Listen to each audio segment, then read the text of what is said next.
స్తోత్రం. మాతో మాట్లాడండి, నాతోనే మాట్లాడు ప్రభువా.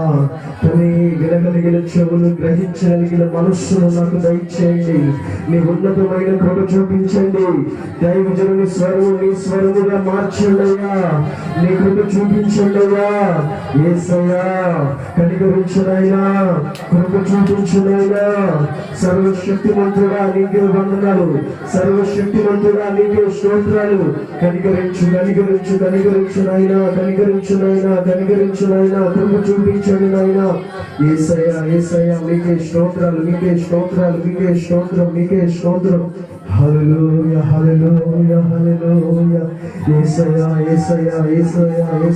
యేసయ్యా నాతో మాట్లాడండి, మాతో మాట్లాడండి. చిన్న ప్రార్థన చేస్తున్నాం. యేసయ్యా కనికరించండి, యేసయ్యా కనికరించండి, యేసయ్యా కృప చూపించండి, యేసయ్యా నీ శక్తితో నింపండి అయ్యా. యేసయ్యా ప్రార్థన చేసుకున్నాం, అందరూ ప్రార్థన చేసుకున్నాం. ప్రభువా నాతో మాట్లాడయ్యా. నీ వాక్కును నాకు వినిపించండి అయ్యా. నీ శక్తిని నాకు చూపించండి అయ్యా. దైవజనుల నుంచి అద్భుతకరంగా మీరు నాతో మాట్లాడు ప్రభువా. నీ గుణమైన అద్భుతాలు, ఆశ్చర్య కార్యాలు ప్రభువా. దైవజనుడు వాక్యము వింటున్నప్పుడు అద్భుతాలు, ఆశ్చర్య కార్యాలు జరగాలి ప్రభువా. ఆ వాక్కు ద్వారా మాకు స్వస్థత కలగాలి ప్రభువా. ఆ వాక్కు ద్వారా ప్రభువా మా హృదయం ప్రభువా తండ్రి మారిపోవాలయ్యా. నీ కార్యాన్ని జరిగించండి, నీ కృపను చూపించండి. యేసయ్యా నీకే స్తోత్రం. ప్రేమ కలిగిన మా తండ్రి పరిశుద్ధుడా నీకు వందనాలు ప్రభువా. ఇంతవరకు మీరు మాకు తోడుగా ఉన్నారు తండ్రి. ఈ కూడిక జరగాలని నిన్నటి నుంచి భయంకరంగా వర్షంలోనైనా సరే, ఎన్ని ఆటంకాలు ఎదురైనా సరే ప్రభువా తండ్రి నువ్వు మాత్రమే గెలిచావు నాయనా. సాతాను ఓడిపోయింది ప్రభువా. నీ కార్యం మాత్రమే గెలిచింది ప్రభువా. దైవజనుడి నోట్లో నుంచి వచ్చే ప్రతి మాటని నెరవేర్తది ప్రభువా. దైవజనుడు ప్రభువా చెప్పాడు తండ్రి కార్యాలు జరుగుతున్నాయి. బలంగా ప్రభువా ఈ కూడికను మీరు దీవించినందుకే నీకు స్తోత్రాలు చెల్లిస్తున్నాము నాయనా. నీ కృప చూపించండి. ముఖ్యంగా ఈ సమయంలో దైవజనుని అభిషేకించండి. మీరు మా అందరితో మాట్లాడమని, నీ ఉన్నతమైన కృప చూపించమని, ప్రతి విధమైన ఆటంకాలు, ప్రతి విధమైన సాతాను యొక్క క్రియలు, ప్రతి విధమైన దురాత్మ శక్తుల యొక్క క్రియలన్నిటిని మీరు లయపరచమని, ప్రతి బిడ్డతో మాట్లాడు ప్రభువా. నీ ఉన్నతమైన కృప చూపించమని, ఆశీర్వదించమని యేసు నామములో అడుగుచున్నాము తండ్రి. ఆమేన్. హల్లెలూయా.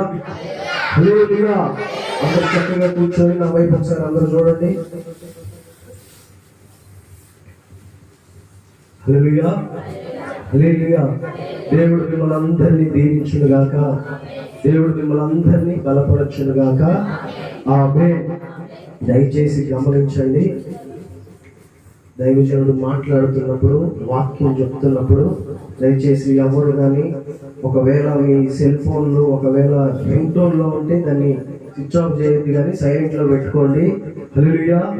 అంత ముఖ్యమైన ఫోన్లు ఏమి రావు కదా. చంద్రబాబు నాయుడు గారు చేస్తారా ఫోన్?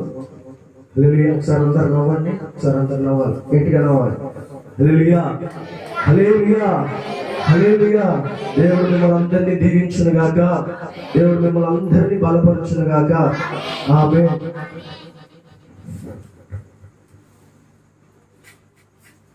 Praise the Lord.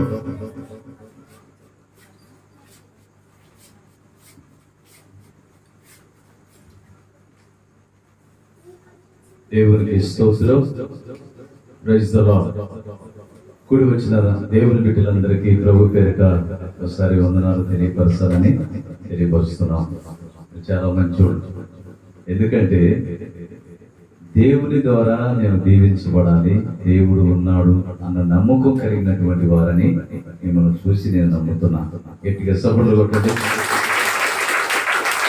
హల్లెలూయా. దేవుని యొక్క బిడ్డలారా, మధ్యాహ్నం సమయం దాటిపోయింది. ప్రార్థన చేసాం.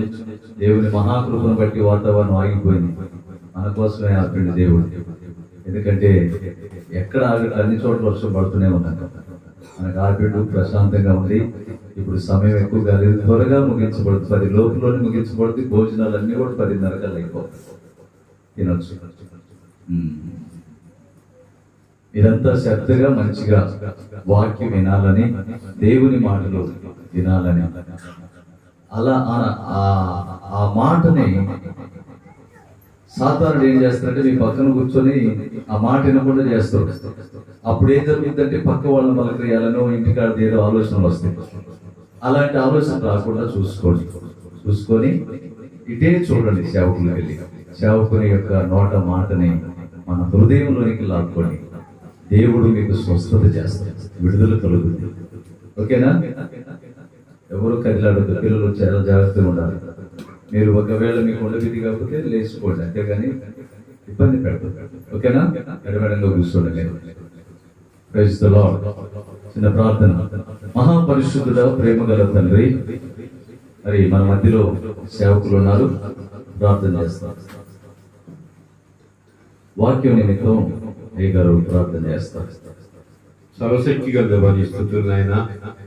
ఈ మొదటి దినం అదే ఉదయం నుండి ఇప్పుడు వరకు మీ తండ్రి చక్కగా తల్లి బిడ్డల పక్షాల నుండి యుద్ధం చేసి యుద్ధం గెలిపించిన దేవానికి స్తుతులు నాయనా. నీ ప్రజల మీదకి నీ ఆశీర్వాదం రావాలని, నీ సేవకులు ప్రయాసం వ్యర్థం కాకున్నట్లు మీ సేవకుడైనా తండ్రి ప్రియ సేవకుడు కోసన్న గారిని నడిపించుకొని ఈ స్థలమందు ప్రభావం ఇచ్చిన వాక్యాన్ని బట్టి ఈ రాత్రి ప్రత్యేకంగా నాయన నిలబడి వాక్యాన్ని బోధిస్తుండగా మాకు వెనగల చెవి, కనగల కళ్ళు, గ్రహించగల మనసులు దయచేయండి. సంఘములో ప్రతి ఒక్కరిని బలపరచండి, నీ కృపతో నింపండి. బంధకాల్చి ప్రతి విధ బంధకాలు విడుదల కలిగించడం ప్రార్థన చేస్తూ ఈ రాత్రి ప్రత్యేకంగా నాన్న నీ సేవకుడిగా నిలబడినట్టుగా తను నీవే నీ సేవకుల ద్వారా మనతో మాట్లాడమని యేసు నామమున వేడుకొంచున్నాం తండ్రి. ఆమేన్. హల్లెలూయా.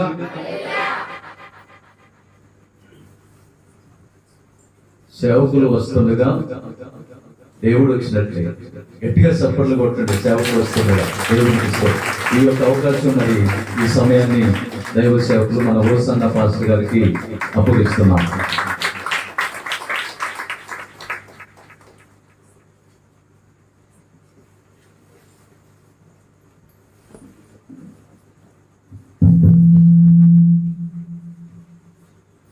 దేవుని పరిశుద్ధ నామానికి స్తోత్రం కలుగునుగా. హల్లెలూయా అన్నామా? హల్లెలూయా.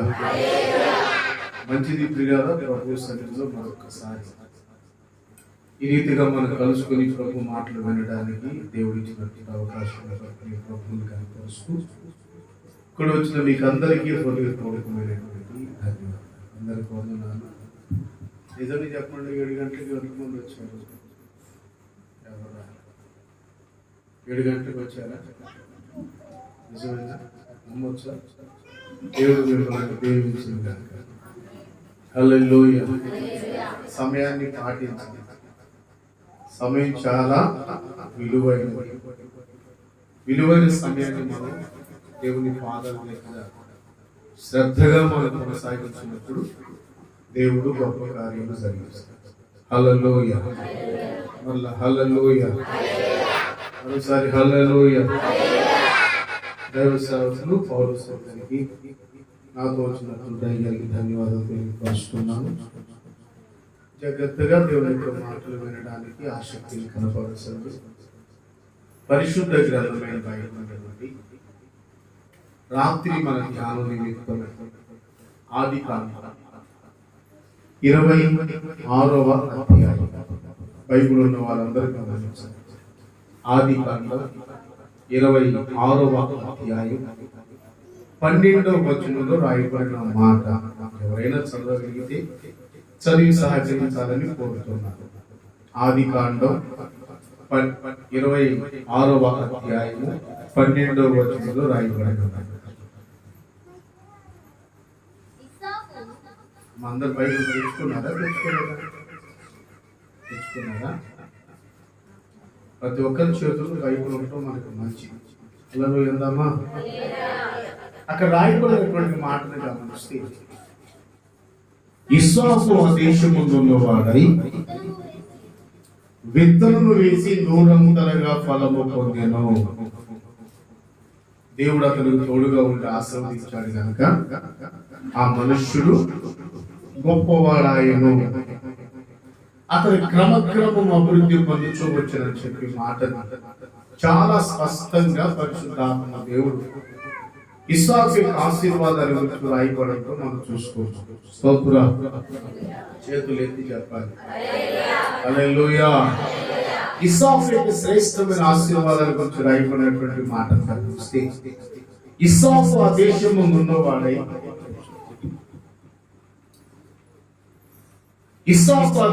ఉన్నవాడై విత్తనము వేసి నూరంతలుగా ఫలము పొందాడు అని చూసుకోవచ్చు. ఈ ప్రాంతాలన్నీ చూసుకున్నప్పుడు బెట్ట భూములు కనుక నిజంగా చాలా మంది వ్యవసాయకులు, రైతులు సేద్యపరుస్తున్నారు, కష్టపడుతున్నారు. చాలా మంది విత్తనాలు విత్తుతున్నారు. పత్తి అండ్ మిరపకాయలు, ఇంకా ఏంటి పంటలు ఇక్కడ ఎంతో తెలుసు చెప్పడం తెలియదు అనమాట. చెప్పండి మరి. పత్తి, మొక్కజొన్న, ఇలాగా అన్ని రకరకాల పంటలు వేస్తున్నారు. వేసే ప్రతి రైతు ఏమనుకుంటాడంటే ఖచ్చితంగా దేవుడు దయ వల్ల ఈ సంవత్సరం బాగా పండాలి, మంచి దిగుబడి రావాలనుకుంటారు. దేవుడు కూడా ప్రతి వ్యక్తిని ఆ రీతిగా చేయాలని కోరుకుంటున్నాడు. స్తోత్రం కలుగును గాక. ఇక్కడ రాయబడిన మాటలు మనం జాగ్రత్తగా గమనిస్తే ఇస్సాకు గురించి ఎవరైపోయిందంటే, ఇస్సాకు ఆ దేశముందు ఉన్నవాడై విత్తనము విత్తి నూరంతలుగా ఫలము పొందాడు అని వాక్యంలో మనం చూస్తున్నాం. నా దేవుని బిడ్డలారా, చరిత్రలో రాయబడినటువంటి సారాంశాన్ని మనం జాగ్రత్తగా గమనించినట్లయితే, నేను త్వరగా కొన్ని మాటలు మీతో పంచుకుంటాను. మీకు కొంచెం చీకటిగా ఉంది, కొంచెం లైట్లు వేస్తే బాగుండేది, లైట్లు సరిపోలేదు. అయినా మీరు అందరూ మరి నిద్రపోతున్న స్తోత్రం నాకేం అర్థం కాదు. బాగానే ఉన్నారు కదమ్మా. రెండు చేతులు అయితే స్తోత్రం చేయలేదా? సౌండ్ రావాలి గట్టిగా. ఆ మాత్రం తగ్గకూడదు. మరోసారి చెప్పండి గట్టిగా. ఇస్సాకు గురించి బైబిల్కి వచ్చిన రాయబడిన మాటలు గమనిస్తే, ఆ దేశమున్న వాడై విత్తనం విత్తి నూరంతల ఫలము పొందాడు, బహుగా ఫలించి అభివృద్ధి పొందాడు. సర్వసాధారణంగా ఏ వ్యక్తి కూడా ఏ పని ప్రారంభించినా దేవుడు ప్రారంభించేటప్పుడు ఫలించాలి, నూరంతలుగా రిజల్ట్ రావాలి, నూరంతలుగా ప్రతిఫలం పొందాలని ఆశతోని ప్రారంభిస్తారు. కానీ చరిత్రలో మనం గమనిస్తే దేవుడు 50%, 50% లేకపోతే 60%, 70% పొందుకునే వాళ్ళు మనం చూస్తున్నాం. అయితే ఈరోజు పరిశుద్ధాత్మకుడు మాట్లాడుతున్న మాట ఏంటంటే, మీరందరి కుటుంబాలు దీవించాలని, మీ అందరి కుటుంబాలు ఆశీర్వదించాలని, ఇస్సాకును ఆశీర్వదించినట్లుగా నా దేవుడు మిమ్మల్ని అందరినీ ఆశీర్వదించునుగాక, నూరంతలుగా ఫలింపు చేయునుగాక, పంట పొలాలు దీవెనకరంగా మార్చబడునుగాక. పోయిన గడిచిన సంవత్సరాల కంటే ఈ సంవత్సరం అద్భుతమైనటువంటి దిగుబడి నా దేవుడు ఇచ్చునుగాక. బైబిల్ చరిత్రలో రాయబడినటువంటి మాటలు మనం జాగ్రత్తగా గమనిస్తే, ఇస్సాకు ఆనందంగానే ఆశీర్వదించబడ్డాడు. ఇస్సాకు జీవితం అంతగానే ఫలభరితంగా మార్చబడుతూ వచ్చింది. దేవుని యొక్క వచ్చిన భాగంలో రాయబడిన మాటలు గమనిస్తే మనం కూడా ఆశీర్వడతాం. మేము కూడా దీవించబడాలి, నూరంతలుగా ఫలించాలి అనే ఆశ ఖచ్చితంగా దేవుడు ఆశని నెరవేర్చి విశ్వాసాన్ని ఆశీర్వదించిన రీతిగా మనల్ని కూడా దీవించాలని కోరుకుంటున్నాడు. స్తోత్రం కలుగునుగాక. అయితే దేని పెట్టారా, ఆశపడటం మంచిదే గాని ఒక్కసారి మనం ఆలోచించాలి, ఇస్సాకు ఎందుకు దీవించబడ్డాడు, ఇస్సాకు ఆశీర్వదించబడ్డానికి గల కారణం ఏంటి? అలా విత్తనం విత్తాడు, నూరంతలుగా ఫలం పొందాడు. అలా విత్తనం విత్తాడు, నూరంతలుగా ఫలము పొందినట్లుగా చరిత్రలో మనం చక్కగా రాయబడినటువంటి మాటలు మనం గమనిస్తున్నాం. అయితే రాత్రి దేని పెట్టారా, ఇస్సాకు నూరంతలుగా ఫలం ఫలించడానికి గల కారణం ఏంటి? దేవుని యొక్క సన్నిధిలో అంత అద్భుతమైనటువంటి విస్తారంగా దీవించబడ కారణం ఏంటని వాక్యం రాయబడిన మాటని గమనిస్తే, ఇస్సాకు యొక్క శ్రేష్టమైన అనుభవాలు అలలో చెప్తామా? ఒక వ్యక్తి దేవుని దగ్గరికి వచ్చి నన్ను ఆశీర్వదించు ప్రభువా అని ఆశీర్వాదాలు కోరుకున్నంత మాత్రం ఆశీర్వాదాలు రావు. కానీ ఒక వ్యక్తి ఆశీర్వదించబడాలంటే ఆ వ్యక్తి యొక్క మనస్తత్వం, ఆ వ్యక్తి యొక్క వ్యక్తిత్వం, ఆ వ్యక్తి యొక్క ఆధ్యాత్మికమైనటువంటి అనుభవాలు దేవునికి నచ్చాలి. దేవునికి నచ్చినప్పుడు మాత్రమే మన ఎడల దేవుడు గొప్ప కార్యం జరిగిస్తారు. ఒకటే గుర్తు పెట్టుకోండి దేవుడు బిడ్డరా, ఇస్సాకు నూరంతలుగా ఫలము ఫలించడానికి అతి ప్రాముఖ్యమైన కారణం ఏమై ఉన్నది వాక్యాన్ని గమనిస్తే ఒక 2-3 మాటలు త్వరగా మీతో చెప్తాను, జాగ్రత్తగా వినండి నేను బిడ్డరా. ఇస్సాకు లాగా మనం ఉంటే ఇస్సాకుని ఆశీర్వదించిన దేవుడు మనల్ని కూడా తప్పనిసరిగా దీవిస్తాడు. స్తోత్రం చెప్పండి గట్టిగా. ఉద్యోగాలు, వ్యాపారాలు, పాడి పంటలు, దేవుడా పరిచయ, కుటుంబం, ఎవ్రీథింగ్, ప్రతి దానిని కూడా ప్రభు ఆశీర్వదించడానికి ఇష్టపడుతున్న దేవుడుగా ఉన్నాం. అయితే వాక్యాన్ని మనం జాగ్రత్తగా గమనించినట్లయితే ఇస్సాకు ఆశీర్వదించబడ్డానికి ప్రబలమైన కారణం ఏంటి అని వాక్యాన్ని గమనిస్తే, నెంబర్ 1, ఇస్సాకు ఆశీర్వదించబడ్డానికి గల కారణం ఏంటంటే దేవుడు ఏ స్థలంలో ఉండమని చెప్పాడో ఆ స్థలంలో ఉన్నారు. స్తోత్రం చెప్పండి గట్టిగా, హల్లెలూయా చెప్పాలి.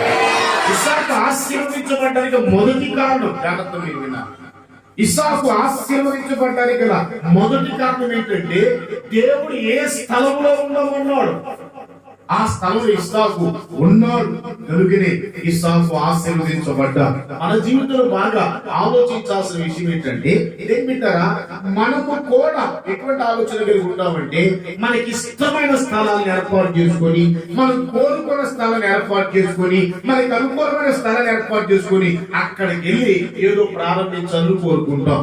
మాట చెప్పమంటారా, దేవుని సన్నిధిలో మనం ఆశీర్వదించబడి దీవించబడాలి అంటే మనం తలపెట్టిన ప్రతి కార్యం జీవితంలో కొనసాగించాలంటే దేవుని చిత్త ప్రకారం మనం చేయాలి. స్తోత్రం చేద్దామా? చేతులెత్తి గట్టిగా చెప్పండి. మాట మీకు జ్ఞాపకం చేస్తాను నేను బిడ్డారా. ఇస్సాకు ఏ దేశంలో ఉన్నాడు అని వాక్యాన్ని గమనిస్తే సొంత దేశంలో లేరండి, దేశము కాని దేశం. ఒక మాట చెప్పాలంటే మనం తెలుగులో అప్పుడప్పుడు గుంటూరు భాషలో కొనుక్కుంటాం కదా, ముక్కు మొహం తెలియని ప్రాంతం అని అంటాం. అలాంటి ముక్కు మొహం తెలియనటువంటి, ముఖ పరిచయమైనటువంటి ఆ ప్రాంతం ఇస్సాకు వెళ్ళిపోయి ఆ విత్తనం విత్తాడు, నూరంతలుగా ఫలము పొందినట్లుగా వాక్య భాగంలో మనం చూస్తున్నాం. దీని అంతటికి ప్రధానమైన కారణం ఏంటంటే దేవుడు ఏ స్థలంలో ఉండమని ఇస్సాకు చెప్పాడు. ఇస్సాకు మారు మాట మాట్లాడకుండా అదే స్థలంలో ఉన్నాడు. నా మాటలు అర్థమైంది. స్తోత్రం చెప్పండి గట్టిగా. చదవండి ఆదికాండం 26వ అధ్యాయం. బిడ్డ 2వ వచనం రాయబడిన మాట మీరు చదివితే మంచిది అనుకుంటున్నా. ఆదికాండం 26వ అధ్యాయము. అందరూ బైబిల్ తెరచి చూడాలి. విధేయత అంటే అర్థం ఏంటంటే నాకు అంత తెలిసిన అహంకారం కూర్చోకూడదు. బైబిల్ తీసుకొని బైబిల్ చూడాలి, బైబిల్ చదవాలి, బైబిల్ చదవాలి. అది మనకి అందరికి ఆశీర్వాదకరం. ఓకేనా? నేను చెప్పే మాట రాజకీయ నాయకుల మాటలు కాదు కదా, జీవము గల దేవుని మాటలు. స్తోత్రం చెప్పండి గట్టిగా. జీవము గల దేవుని మాటలు మనం వింటున్నప్పుడు జాగ్రత్త క్రమాన్ని మనం పాటించినప్పుడు అది మనకి అందరికి ఆశీర్వాదం అని ప్రేమతో ఈ మాట జ్ఞాపకం చేస్తున్నాం. ఇస్సాకు గురించి రాయబడిన మాట ఏంటంటే ఆదికాండం 26వ అధ్యాయం 2వ వచనం రాయబడినటువంటి మాటను మనం చదువుకుంటే, చదువుతారు ఎవరైనా? అమ్మా అక్కడేనా? బయటకు రాలి చదవండి. ప్రత్యక్షమై ఐగుప్తులోనికి వెళ్ళగా నేను చూపించి దేశములో నివసించు, నేను నీకు తోడయుండి నిన్ను ఆశీర్వదిస్తాను. చేతులెత్తి స్తోత్రం చేయండి. ఇస్సాకు ఆశీర్వదించబడ్డానికి మొదటి కారణం ఏంటంటే దేవుడు ఏ స్థలంలో ఉండమని చెప్పారు. జాగ్రత్తగా వినాలి. దేవుడు ఏ స్థలంలో ఉండమని చెప్పారు, దేవుడు ఎక్కడ ఉండమని చెప్పారు. ఇస్సాకు మారు మాట మాట్లాడకుండా దేవుడు చూపించిన స్థలానికి వెళ్ళాడు. ఆ స్థలంలో దేవుడు ఆశీర్వదించారు. స్తోత్రం కలుగునుగాక. ఈనాడు సంఘాలైనా, పరిచర్య అయినా, కుటుంబమైనా, మన వ్యక్తిగత వ్యాపార జీవితమైన సరే ఆశీర్వదించబడాలి అంటే మనము కొన్ని ప్రాంతాలు ఎన్నుకొని, మనము కొన్ని స్థలాలు ఎన్నుకొని, మనకి నచ్చిన, మనకి ఇష్టమైనటువంటి ప్రాంతాలు ఎన్నుకొని తింటారా మనం అడుగు పెడితే మనకి నష్టము, కష్టము, వేదన, శోధన తప్ప ఏది బాగుపడటానికి అవకాశం ఉండదు. మన జీవిత అద్భుతాలు జరగాలంటే దేవుని సంకల్పమై ఉండాలి. ఏ ప్రాంతం అడుగు పెట్టినా, ఏ ప్రాంతానికి వెళ్ళినా నువ్వు అడుగుపెట్టిన ప్రతి ప్రాంతం దేవుని చిత్తమై ఉండాలి. నువ్వు వెళ్ళే ప్రతి ప్రాంతం అది దేవునికి ఏర్పాటులో ఉండాలి. ఎప్పుడైతే దేవునికి ఏర్పాట్లు ఆ పని నువ్వు ప్రారంభిస్తావో నా దేవుడు నిన్ను బహుగా దీవిస్తాడు. స్తోత్రం కలుగును గాక. చెప్పండి హల్లెలూయా. ఏర్పాటు చేసుకున్న ప్రాంతం కాకుండా ఎంతో నువ్వు ఏర్పాటు చేసుకుంటే అది ఎంతో నష్టాన్ని కలిగిస్తుంది, అది ఎంతో కష్టాన్ని కలిగిస్తుంది అని చెప్పి వాక్య భాగంలో మనం గమనిస్తున్నాం. ఈ రోజు దేవుడు త్వరగా కొన్ని మాటలు మీతో పంచుకుంటాం. జాగ్రత్తగా వాక్యాన్ని వినాలని ప్రేమతో జ్ఞాపకం చేస్తున్నాం. ఒకటి, ఇస్సాకు ఆశీర్వదించబడ్డానికి గల అతి ప్రాముఖ్యమైన కారణం ఏంటంటే దేవుడు ఏ స్థలంలో ఉండబట్టి ఇస్సాకు ఆ స్థలంలో ఉందా. మీకు ఒక ఆలోచన రావాలి. నిజమే కదా, ఇస్సాకు అంతగా దీవించబడ్డారు. ఒకవేళ దేవుడు చెప్పిన స్థలం కాకుండా మనమే ఏర్పాటు చేసుకొని మనకి ఇష్టమైన స్థలం కోరుకుంటే ఏం జరుగుతుంది అని వాక్యాన్ని గమనిస్తే దాని గురించి చిన్న వివరణ మీకు ఇవ్వాలని ఇష్టపడుతున్నా. పరిశుద్ధ గ్రంథమైన బైబిల్లో ఆదికాండం 19 రాగలిగారు అనుకోండి. ఆదికాండం 19 రాగలిగితే అక్కడ లోతు అనే ఒక వ్యక్తిని మనం చూడగలుగుతాం. లోతుని గురించి మనం చదువుకున్నట్లయితే సొదొమ గొమొర్రా పట్టణంలో లోతు నివాసం ఉంటున్నాడు. దేవుడు పాపం వచ్చేసి ఆ ప్రాంత ప్రజలు దేవునికి ఆయాసకరంగా విరోధంగా ప్రవర్తిస్తుండగా ఆ సొదొమ గొమొర్రా పట్టణాన్ని పూర్తిగా నాశనం చేసే దేవుడు ఆలోచన చేసి అగ్నిగంటిగలతో కాల్చాల్సిన దేవుడు ఉద్దేశించి మొత్తానికి నిర్ణయం తీసుకున్న తర్వాత అబ్రహాం ప్రార్థన చేయడం ప్రారంభిస్తే అబ్రహాం ప్రార్థన ఆలకించినటువంటి దేవుడు లోతు కుటుంబాన్ని రక్షించాలనుకున్నాడు. స్తోత్రం కలుగును గాక. సాక్షాత్తు దేవుడే లోతు కుటుంబాన్ని రక్షించాలని కోరుకొని అల్లోకి వచ్చి భూలోకి దిగివచ్చి తినిపెట్టారా. ఆ సొదొమ గొమొర్రా పట్టణానికి వెళ్లి లోతుతో మాట్లాడి లోతు కుటుంబ సభ్యుని ఎలాగే రక్షించాలని ఉద్దేశంతో లోతు కుటుంబ బిడ్డలందరినీ దేవుడే చేతితో పట్టుకొని ఊరు వెలుపల దాకా తీసుకొచ్చి అదిగో ఆ పర్వతం మీదకి వెళ్ళిపోండి, ఆ కొండకండి, ఆ పర్వతం మీద మీరు నివాసం ఏర్పరచుకోండి, మీరు సురక్షితంగా రాబోతున్న ఉగ్రత నుంచి తప్పించబడాలంటే ఆ పర్వతం మీదకి వెళ్ళిపోయి మీరు హ్యాపీగా ఉంటారు. ఆ పర్వతం మీద నివసించండి, మీరు భయంకరంగా రాబోతున్న తప్పించుకుంటారని ఇంత క్లియర్ గా ఇంత వివరంగా లోతుతో మాట్లాడితే లోతు ఏమంటాడు తెలుసా? అది కాదు ప్రభువా, అంత దూరం మేము వెళ్ళలేమయ్యా. స్తోత్రం అండి. గట్టిగా హల్లెలూయా చెప్పాలి. 18వ వచనం చదువుతారా? ఆదికాండము 19వ అధ్యాయము 18వ వచనం నుంచి రాయబడిన మాట. ఎవరైనా చదవగలిగితే చదవాలి, లేకపోతే సేవకులు చదవండి. సమయం వేస్ట్ చేయకుండా, సమయం వ్యర్థపరచకుండా చదవగలిగినటువంటి జ్ఞానం మీకు ముందు ఉంటే మంచిదని చెప్పి నేను కోరుకుంటున్నాను. కూర్చున్నాను. మీరు ఎవరు బైబిల్ తెచ్చుకున్నారు తెచ్చుకోలేదా? చదువుతారమ్మా. నాకు చదువు రాదు, మీకు వచ్చా? నాకు చదువు రాదు. అది చదువుతారు మీరు చదువులేరా? చదువుకున్న వాళ్ళు చదవండి. ఆదికాండము 19వ అధ్యాయము 18వ వచనంలో రాయబడినటువంటి మాట చదువుతారు ఎవరైనా? వచ్చింది. తర్వాత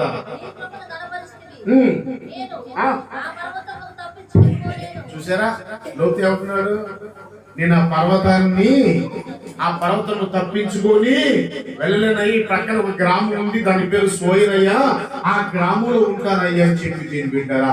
దేవుడు ఏర్పరిచిన స్థలం, దేవుడు నిర్ణయించిన స్థలానికి లోతు వెళ్లకుండా తను సొంతగా ఏర్పాటు చేసుకొని పూర్తిగా కుటుంబ సర్వనాశనం అయిపోయి పతనం అయిపోయినట్లుగా వాక్యంలో మనం గమనిస్తున్నాం. నా మాటలంతా మేము చేతులు స్తోత్రం చేయలేదా? మీరు బాగా అర్థం చేసుకోండి. ఈ మాటలు భవిష్యత్ జ్ఞానం, అంత అద్భుతమైనటువంటి మెచ్యూరిటీ అవి ఆధ్యాత్మికమైనటువంటి అనుభవాలు మీకున్నా లేకపోయినా అర్థం చేసుకోవడానికి ప్రయత్నం చేయండి. లోతు దేవుడు వెళ్ళమన్న స్థలానికి వెళ్ళలేదు. దేవుడు ఏ స్థలానికి వెళ్ళమన్నాడో ఆ స్థలానికి లోతు వెళ్ళకుండా ఏమండి లోతు దేవుడు చెప్పిన వాటికి లోపడకుండా సాకులు చెప్పి మొత్తానికి దేవుడి యొక్క ఆలోచన ప్రక్కన పెట్టి అయ్యా ఈ ఆలోచన కాదు కానీ ఈ ఊరు చాలా బాగుంటుంది అయ్యా, ఇక్కడికి వెళ్తానయ్యా, ప్లీజ్ ఇక్కడికి వెళ్ళిపోతానని చెప్పి లోతు సొంత నిర్ణయం తీసుకొని సొంత ఆలోచన చేసుకొని సోయరు ప్రాంతానికి వెళ్ళిపోయి ఆ కుటుంబంతో సర్వనాశనం చేసుకున్నట్లుగా, ఆ కుటుంబంతో పూర్తిగా భద్రమైపోయినట్లుగా మనందరికి తెలిసినటువంటి చరిత్ర. ఈ రోజు నా దేవుడు మన జీవితంలో బాగా ఆలోచించాలి. ఎవరి ప్రయత్నాలైనా దేవుడు ఆశీర్వదించే దేవుడు అయి ఉన్నాడు. స్తోత్రం చేయలేదా? అయితే నీ ప్రయత్నం వాక్యానుసారంగా, నీ ప్రయత్నం దేవుడి చిత్త ప్రకారం, నీ ప్రయత్నం దేవుడి ఆలోచన ప్రకారం ఉండాలి. అది పరిచర్య అయినా, వ్యాపారమైనా, అది ఉద్యోగమైనా, అది లేకపోతే పంట పొలాలైనా, ఏది నువ్వు చేసినా దేవుని చిత్తం ప్రకారం, దేవునికి ఆలోచన ప్రకారం, అది వాక్యానుసారంగా దేవుని సన్నిధి నుంచి ఒక గ్రీన్ సిగ్నల్ తీసుకొని మనం జీవితం ప్రారంభిస్తే దేవుడు నిజంగా నూరంతలుగా ఫలింప చేస్తాడు. స్తోత్రం.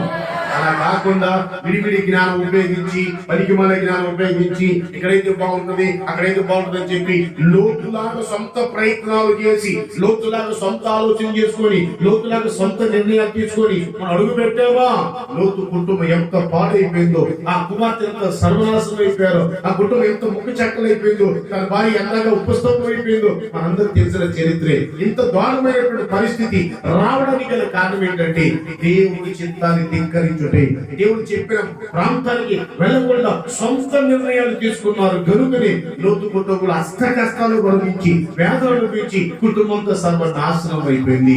అదే బిడ్డరా, ఈ రోజు మీ అందరి కుటుంబాలు దీవించకూడదు గాక. చెప్పండి హల్లెలూయా. అలా దీవించబడాలి అంటే, నీ కుటుంబాలు ఆశీర్వదించబడాలి అంటే, నీ కుటుంబాలు దేవునికరంగా మార్చాలి అంటే మరలా జ్ఞాపకం చేస్తున్నా, ఏది ప్రారంభించినా అది దేవుని చిత్తమా కాదా, అది పనే గాని, ఉద్యోగమే గాని, వ్యాపారమే గాని, పాడి పంటే గాని, దేవుడా ఏదైనా సరే ప్రారంభిస్తున్నామంటే అది దేవుని చిత్తమా కాదని ప్రభు చిత్తానికి లోబడి ఆ చిత్తాన్ని దేవుడు తెలుసుకొని ఆయన చిత్త ప్రకారం మనం ప్రారంభిస్తే అన్ని విషయాల్లో నాదులు 1000 రెట్లుగా లేక 100 ఫలింప చేయునుగాక. రెండు చేతులు స్తోత్రం చెల్లిద్దామా?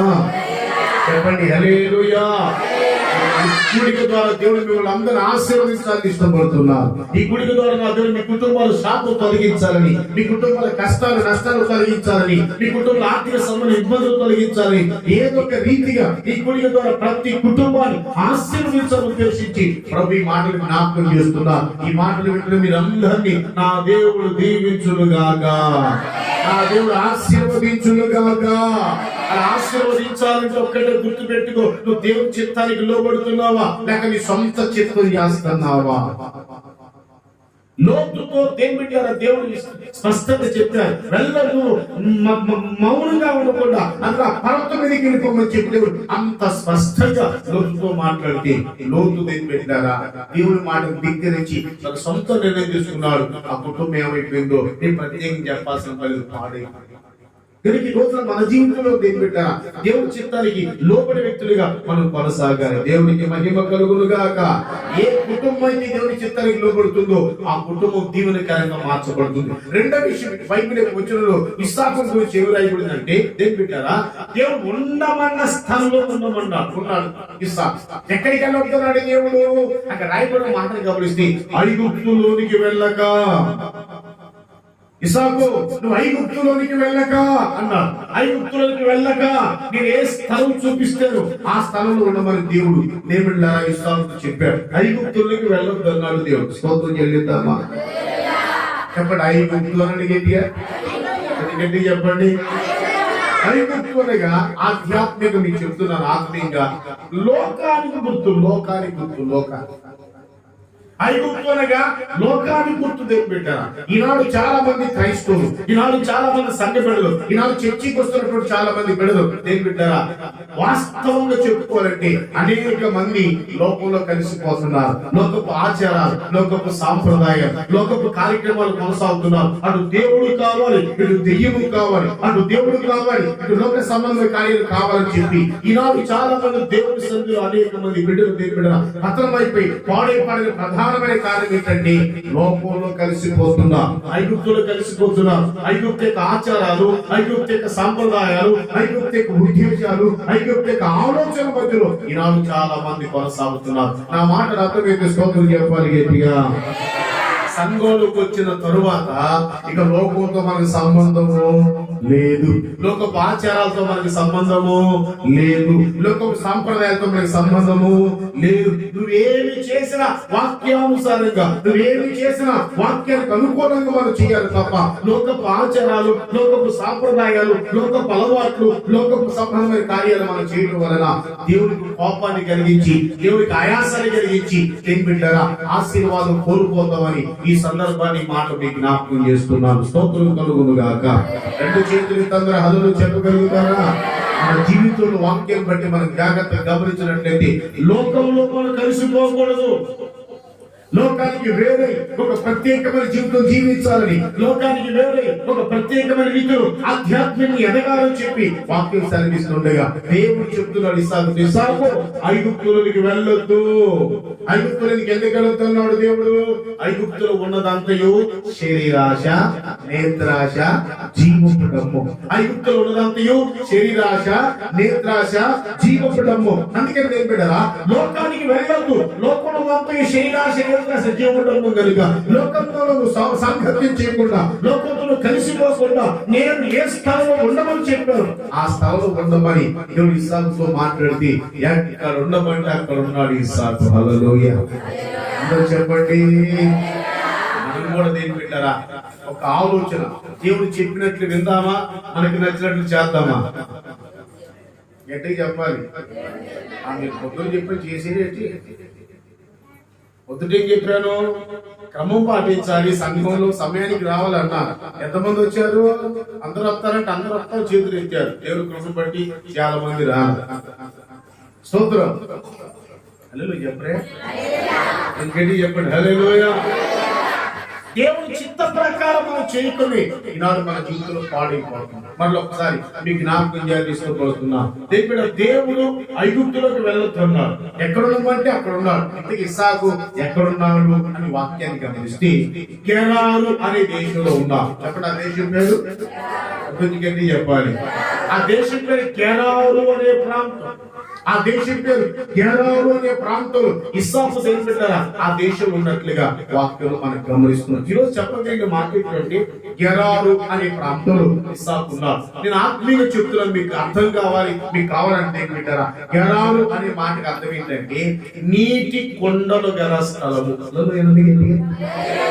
గెరారు అనే మాటకి అర్థం ఏంటంటే నీటి కొండల గల స్థలం అని చెప్పి వాక్యం సెలవిస్తుంది. చాలా ట్రైనింగ్ చేస్తున్నాను. నీటి కుండల గల స్థలం అని చెప్పి వాక్యంలో రాయబడినటువంటి మాటలు మనం జ్ఞాపకం చేసుకున్నాం. గెరారు అనే మాటకి అర్థం ఏంటంటే నీటి కుండలు గల స్థలం అని అర్థం. ఆత్మీయంగా మీకు జ్ఞాపకం చేస్తున్నాం. గెరారు అనగా నీటి కుండలు. చెప్పడం గట్టిగా. ఆత్మీయంగా మీకు చెప్తున్నాను, నీటి కుండలు అనగా దేవుని సంఘమే. హల్లెలూయా చెప్తామా? దేవుని సంఘమే. హల్లెలూయా చెప్పండి గట్టిగా. ఎక్కడ ఉండమన్నాడు దేవుడు? సంఘమని పిలువబడుతున్నటువంటి గెరారులో, గెరారులో పిలువబడుతున్న సంఘంలో ఉండమని చెప్పారు. ఈనాడు మన జీవితంలో కూడా దేనిపెట్టారా ఆశీర్వదించబడాలి అంటే ఖచ్చితంగా మనం సంఘంలో ఉండాలి, సంఘ సహవాసం ఉండాలి, సంఘానికి దూరం కాకూడదు. ఈనాడు చాలా మంది సంఘానికి దూరం అయిపోతా ఉంటారు. ఆదివారం పనులు పెట్టుకుంటారు, ఆదివారం దేవుని దగ్గర రాకుండా దూరం అయిపోతుంటారు. నేను మధ్యాహ్నం కూడా చెప్పేది దేనిపెట్టారా ఎటువంటి పరిస్థితులు మనకి ఎదురైనా ఆదివారం దేవునితో గడపాలి. అర్థమైతే చెప్పండి గట్టిగా.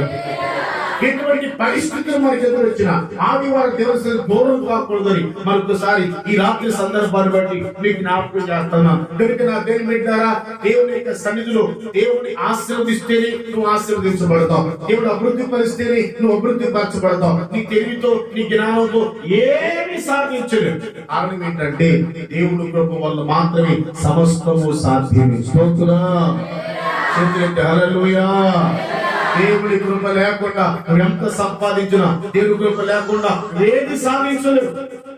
కనుక దేవునికి ప్రాముఖ్యతనివ్వాలి. సంఘానికి దూరం కాకూడదు, సహవాసానికి దూరం కాకూడదు. బైబిల్లో ఏమి రాయబడిందంటే మీ తర్వాత చదువుకోండి. యోహాను సువార్త 15వ అధ్యాయం 2-3 వచనాల్లో రాయబడినటువంటి మాటలు గమనించినట్టయితే యేసు ప్రభువు ఏమంటారో తెలుసా?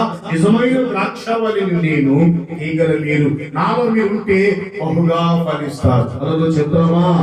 నాలో మీరుంటే బహుగా ఫలిస్తారు. ఇంకొక మాట యేసు ప్రభువు చెప్పారు, నాకు వేరయుండి ఏమీ చేయలేరు. నాకు వేరయుండి ఎండిపాటమే తప్ప, వేరయుండి పాడైపాటమే తప్ప, వేరయుండి చచ్చిపాటమే తప్ప మన జీవితంలో ఏది సాధించడానికి జ్ఞాపకం చేస్తూ ఇక నుండైనా ఒక మంచి ఆలోచనతో ఈ ప్రత్యేకమైన ప్రార్థన ద్వారా ప్రభు నీతో మాట్లాడుతుండగా ఆదివారం ఆరాధనకి మిస్ అవ్వకుండా, సంఘానికి దూరం కాకుండా సంఘంలో నిరంతరంగా నిలుచుదువుగాక.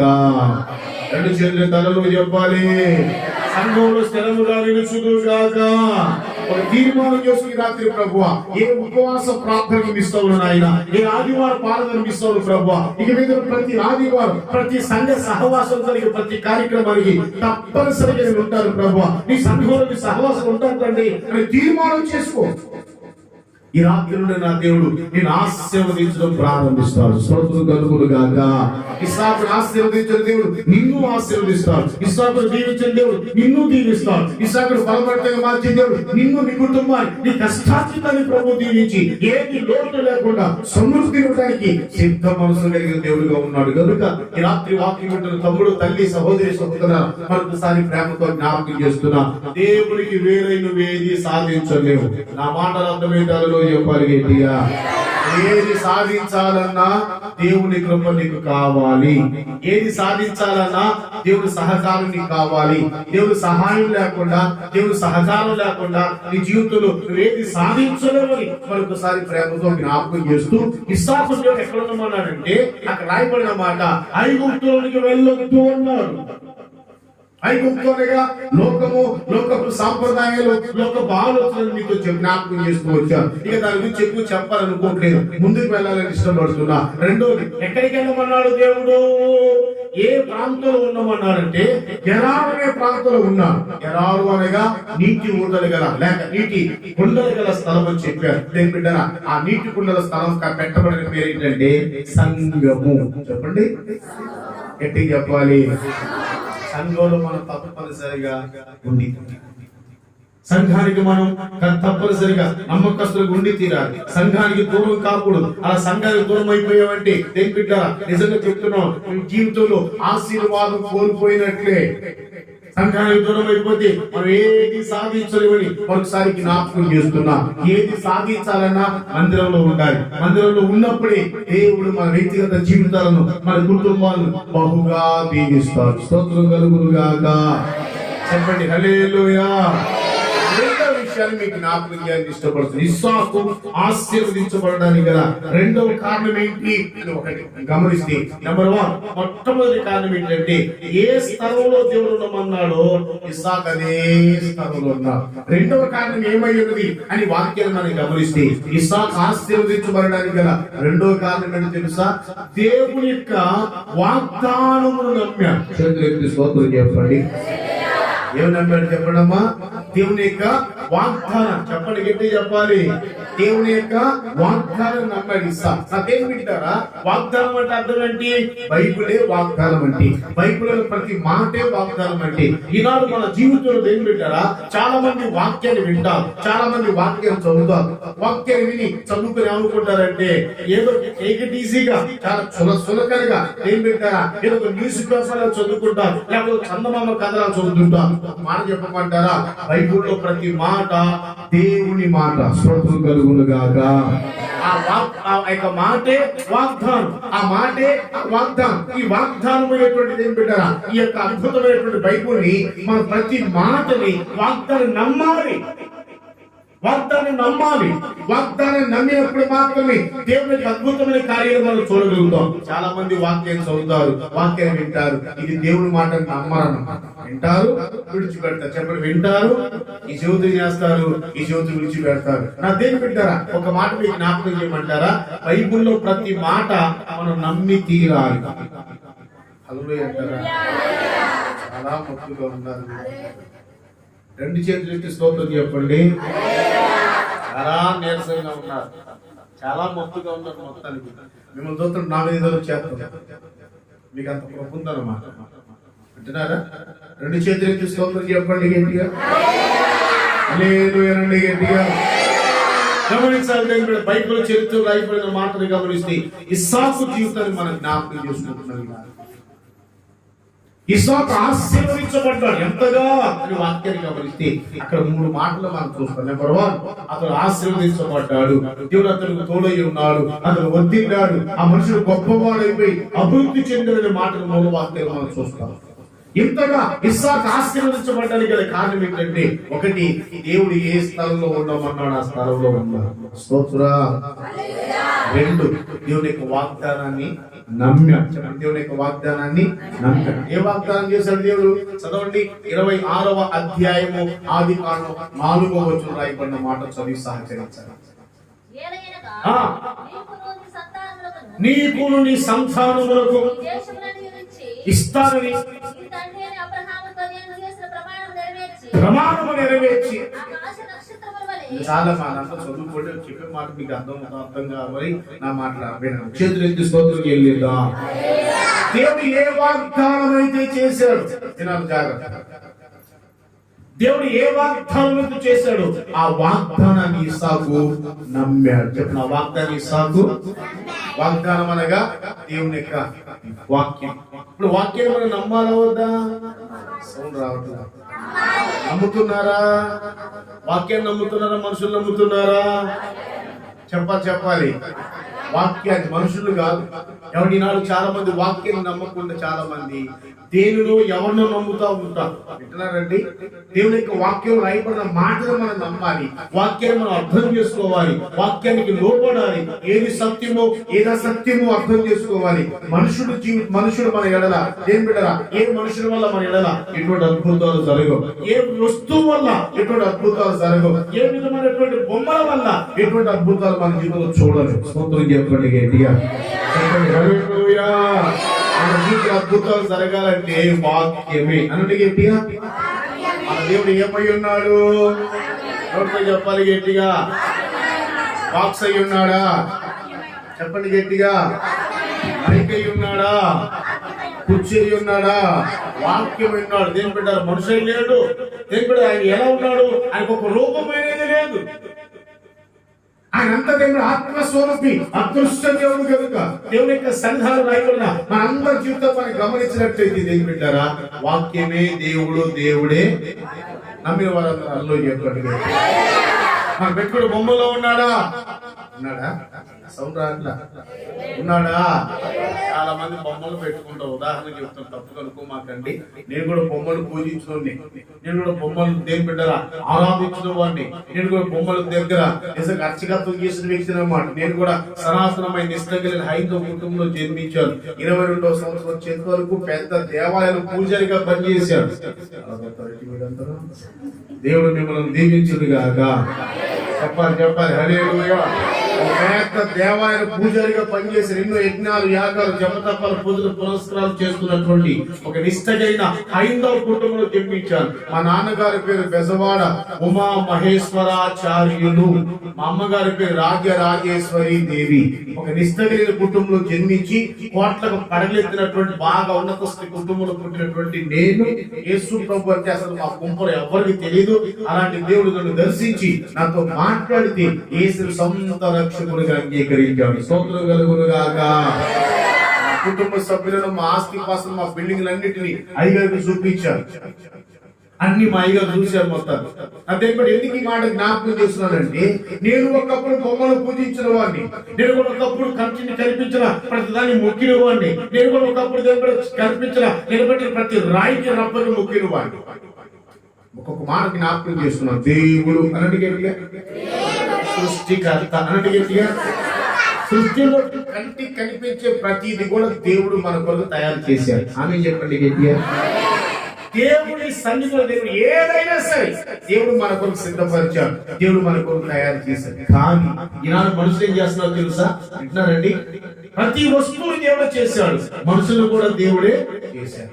ఈనాడు చాలా మంది మనుషులు దేవుళ్ళు చేసుకుంటున్నారు. మనం దేవుడు చేయగలమా? సౌండ్ రావట్లేదు. చేయగలమా? చేయగలమా? మా వాళ్ళు అలా చేసేవాళ్ళు. దేవుళ్ళు మా ఊళ్ళో రకరకాల రూపాలు పెట్టేవాళ్ళు, రకరకాల రాళ్ళు చేసేవాళ్ళు, రకరకాల విగ్రహాలు పెట్టేవాళ్ళు, రకరకాల చేతులు పెట్టేవాళ్ళు. ఏమండి? మనిషి చేసిన బొమ్మే తప్ప దేవుడు కాదు. అది ఏ బొమ్మ అయినా సరే, ఏ సుమి బొమ్మ అయినా, లేకపోతే హిందూ దేవుళ్ళ బొమ్మలైనా సరే, ఏ బొమ్మైనా బొమ్మే తప్ప దేవుడు కాదు. మరొకసారి జ్ఞాపకం చేసుకుంటాం. ఈ రోజున దేవుడా, మనుషులు చేసిన దాన్ని మనం నమ్మకూడదు. మనుషుల యొక్క చేతులతో నిర్మించిన వాటిని మనం నమ్మకూడదు. మన దేవుడు వాక్యమై ఉన్నాడు. ఆ మాట అర్థమైతే స్తోత్రం చెప్పాలి గట్టిగా. యోహాను సువార్త 1వ అధ్యాయము 1వ వచనం రాయబడిన మాటను గమనిస్తే, ఆదియందు వాక్యముండెను, వాక్యము దేవుని యొద్ద ఉండెను, వాక్యమే దేవుడై ఉండెను. స్తోత్రం చెల్లిద్దాం. చేతులెత్తి హల్లెలూయా. ఇప్పుడు చెప్పండి, వాక్యమే దేవుడు, దేవుడే. చెప్పండి, వాక్యమే దేవుడే, వాక్యమే దేవుడే. వాక్యం. అది ఏ బొమ్మను చేసుకోకూడదు, ఏ బొమ్మను పూజించకూడదు, ఏ బొమ్మను సాగిలపడదు.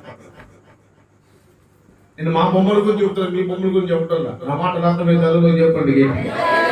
నేను చేసినటువంటి భక్తి గురించి చెప్తున్నా, నేను ఆరాధన చేసిన భక్తి గురించి చెప్తున్నా, నేను నివసించినటువంటి మాకున్నటువంటి ఆ కుటుంబ ఆలోచన ప్రకారం రకరకాల దేవతలు, రకరకాల దేవుడు ఉన్నారు కనుక ఆ దేవుడు బొమ్మను చేసుకుని పూజించినంత కాలం పూజించి మనం తీసుకెళ్ళి మేమే పారేసేవాళ్ళం. దేవుడు మనం చేయగలమా? చెప్పండి. లేదు. దేవుడు మనం పారేయచ్చా? మాట్లాడండి.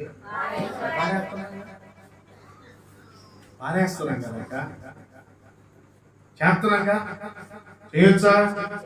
మాట్లాడండి. పారేయచ్చా? రెండు చేస్తున్నాగా, అవ్వని చెప్పండి. చేయొచ్చా? మీకు అర్థం కాదు చెప్తున్నాను. చేయొచ్చా? దేవుడు ఏమై ఉన్నాడు? ఆత్మస్వరూపి, వాక్యమై ఉన్నాడు. హల్లెలూయా.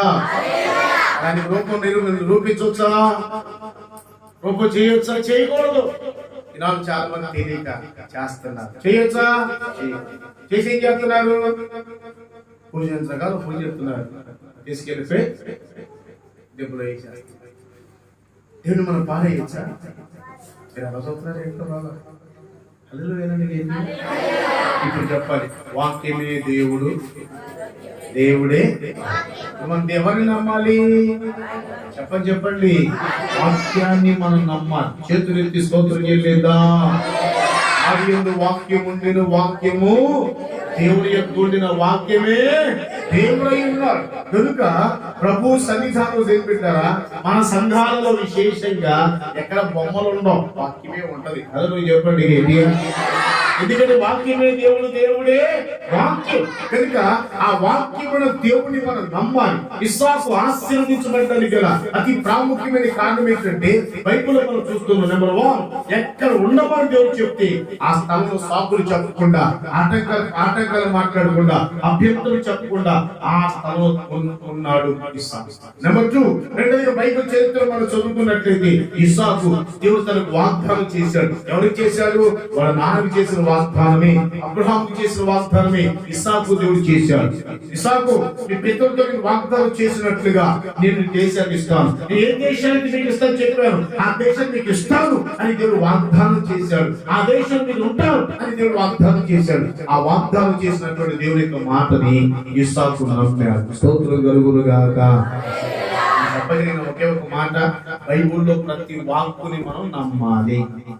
ఆమేనండి. బైబిల్లో ప్రతి మాటను మనం చెప్పండి. ఏం చేయాలి? నమ్మాలా వద్దా? చెప్పండి గట్టిగా. అందుకే ఏం జరుగుద్ది? నమ్ముట నీ వలనైతే నమ్మువానికి సమస్తము సాధ్యమే. నమ్ముట నీ వలనైతే నమ్మువానికి సమస్తము సాధ్యమే. కనుక నమ్మాలి. ఏదో బుక్క చెప్పి ఏదో వినేసి విడిచిపెట్టి వెళ్ళిపోవడం వల్ల ఏం ప్రయోజనం? రాత్రి ఎందుకో ఆశీర్వాదాల గురించి పరిశుద్ధాత్మను బయలుపరిచి ఈ అందరినీ ఆశీర్వదించాలని దేవుడు స్తోత్రం కలుగును గాక. వాక్యాన్ని మనం నమ్మకపోతే, వాక్యాన్ని మనం లోపడకపోతే, వాక్యాన్ని మనం వినకపోతే ఏర్పడ్డారు మన బ్రతుకులు ఏమీ కదా. ఒక మాట చెప్పమంటారా? మన జీవితంలో ఏది జరగాలన్నా వాక్యము వాక్యము వాక్యము. 119వ కీర్తన 50వ రాయబడిన మాటను గమనిస్తే కీర్తనకారుడు చక్కటి మాట రాస్తాడు. 119వ కీర్తన 50వ ఏం రాయబడిందంటే, దావీదు అంటాడు, దేవుడు నీ వాక్యమే నన్ను బ్రతికించింది, నా బాధలు అదే నాకు నెమ్మదినిచ్చింది. స్తోత్రం చెల్లిద్దామా? ఏ సమస్య ఉన్నా, ఏ రోగం ఉన్నా, ఏ బాధ ఉన్నా, ఈ రాత్రి దేవుని వాక్యం నీలో క్రియ జరిగించునుగాక. ఈ సమస్యలన్నీ నా దేవుడు తొలగించునుగాక. ఈ జబ్బం తెలుసుకున్నాము స్వస్థత కలుగునుగాక. ఈ అప్పుడు దరిద్ర తెలుసుకున్నాము తీర్చబడునుగాక.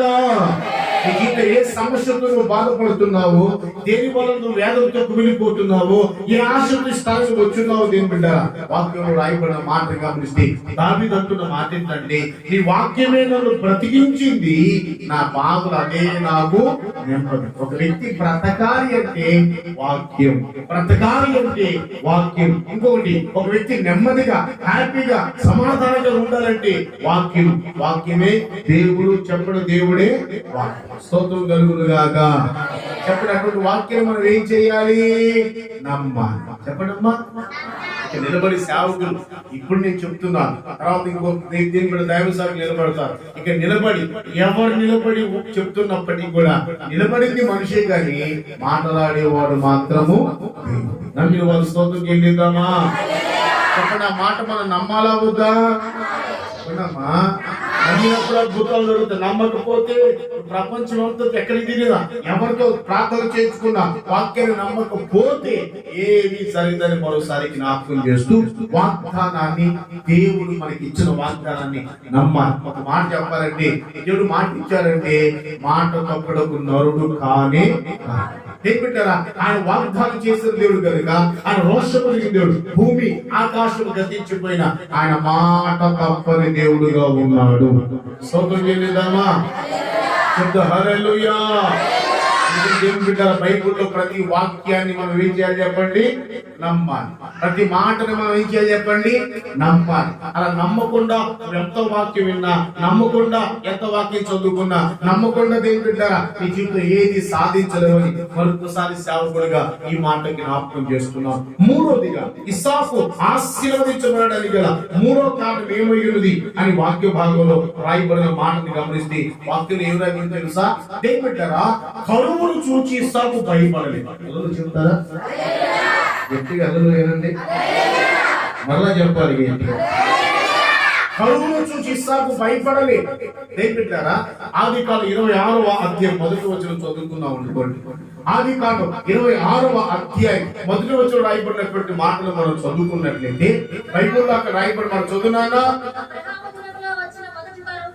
అబ్రహాము దినములలో వచ్చిన మొదటి కరువు కాగా మరో యొక్క కరువు ఇస్సాకు దినాలలో వచ్చింది. చాలండి. హల్లెలూయానండి. గట్టిగా స్తోత్రం చెప్పాలి. అబ్రహాము దినములలో వచ్చిన కరువు కాక. అదొక మీరు వాక్యాన్ని వినాలి. మా సెల్ ఫోన్ చూడండి, ఎవరో చర్చిలో సెల్ ఫోన్ అస్సలు మోకూడదు. వింటున్నారా? అన్యాయం చేయకుండా వాక్యానికి లోబడి. మనం ఇప్పుడు ఎక్కడ ఉన్నాం? చెప్పండి. చెప్పాలి. దేవుని దగ్గర.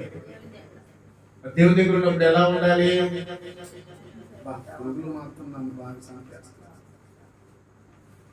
చేతులెత్తి స్తోత్రం చేయలేదామా?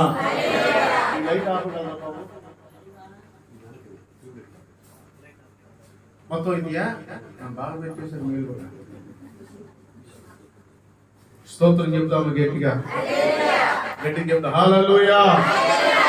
వాక్యాన్ని బాగా గమనించాలని జ్ఞాపకం చేస్తాం. ఇస్సాకు గురించి జాగ్రత్తగా మనం చదువుకున్నట్లయితే నెంబర్ 1, ఇస్సాకు నూరంతలుగా ఫలం పొందడానికి మొదటి కారణము దేవుడు ఏ స్థలంలో మనం చెప్పారు ఆ స్థలంలో. రెండవ కారణం ఏమైనది అని వాక్యాన్ని గమనిస్తే దేవుని యొక్క వాక్యాన్ని లేక వాగ్దానాన్ని నమ్మాను. చెప్పండి, దేవుని యొక్క వాగ్దానాన్ని. మన జీవితంలో ప్రతి వాగ్దానం నమ్మాలి. ఆశీర్వాదాల గురించి వాగ్దానాలు ఉన్నాయి, సమస్యల నుంచి విడుదల కొరకు వాగ్దానాలు ఉన్నాయి, అనారోగ్యాలు వచ్చినప్పుడు స్వస్థత కొరకు వాగ్దానాలు ఉన్నాయి.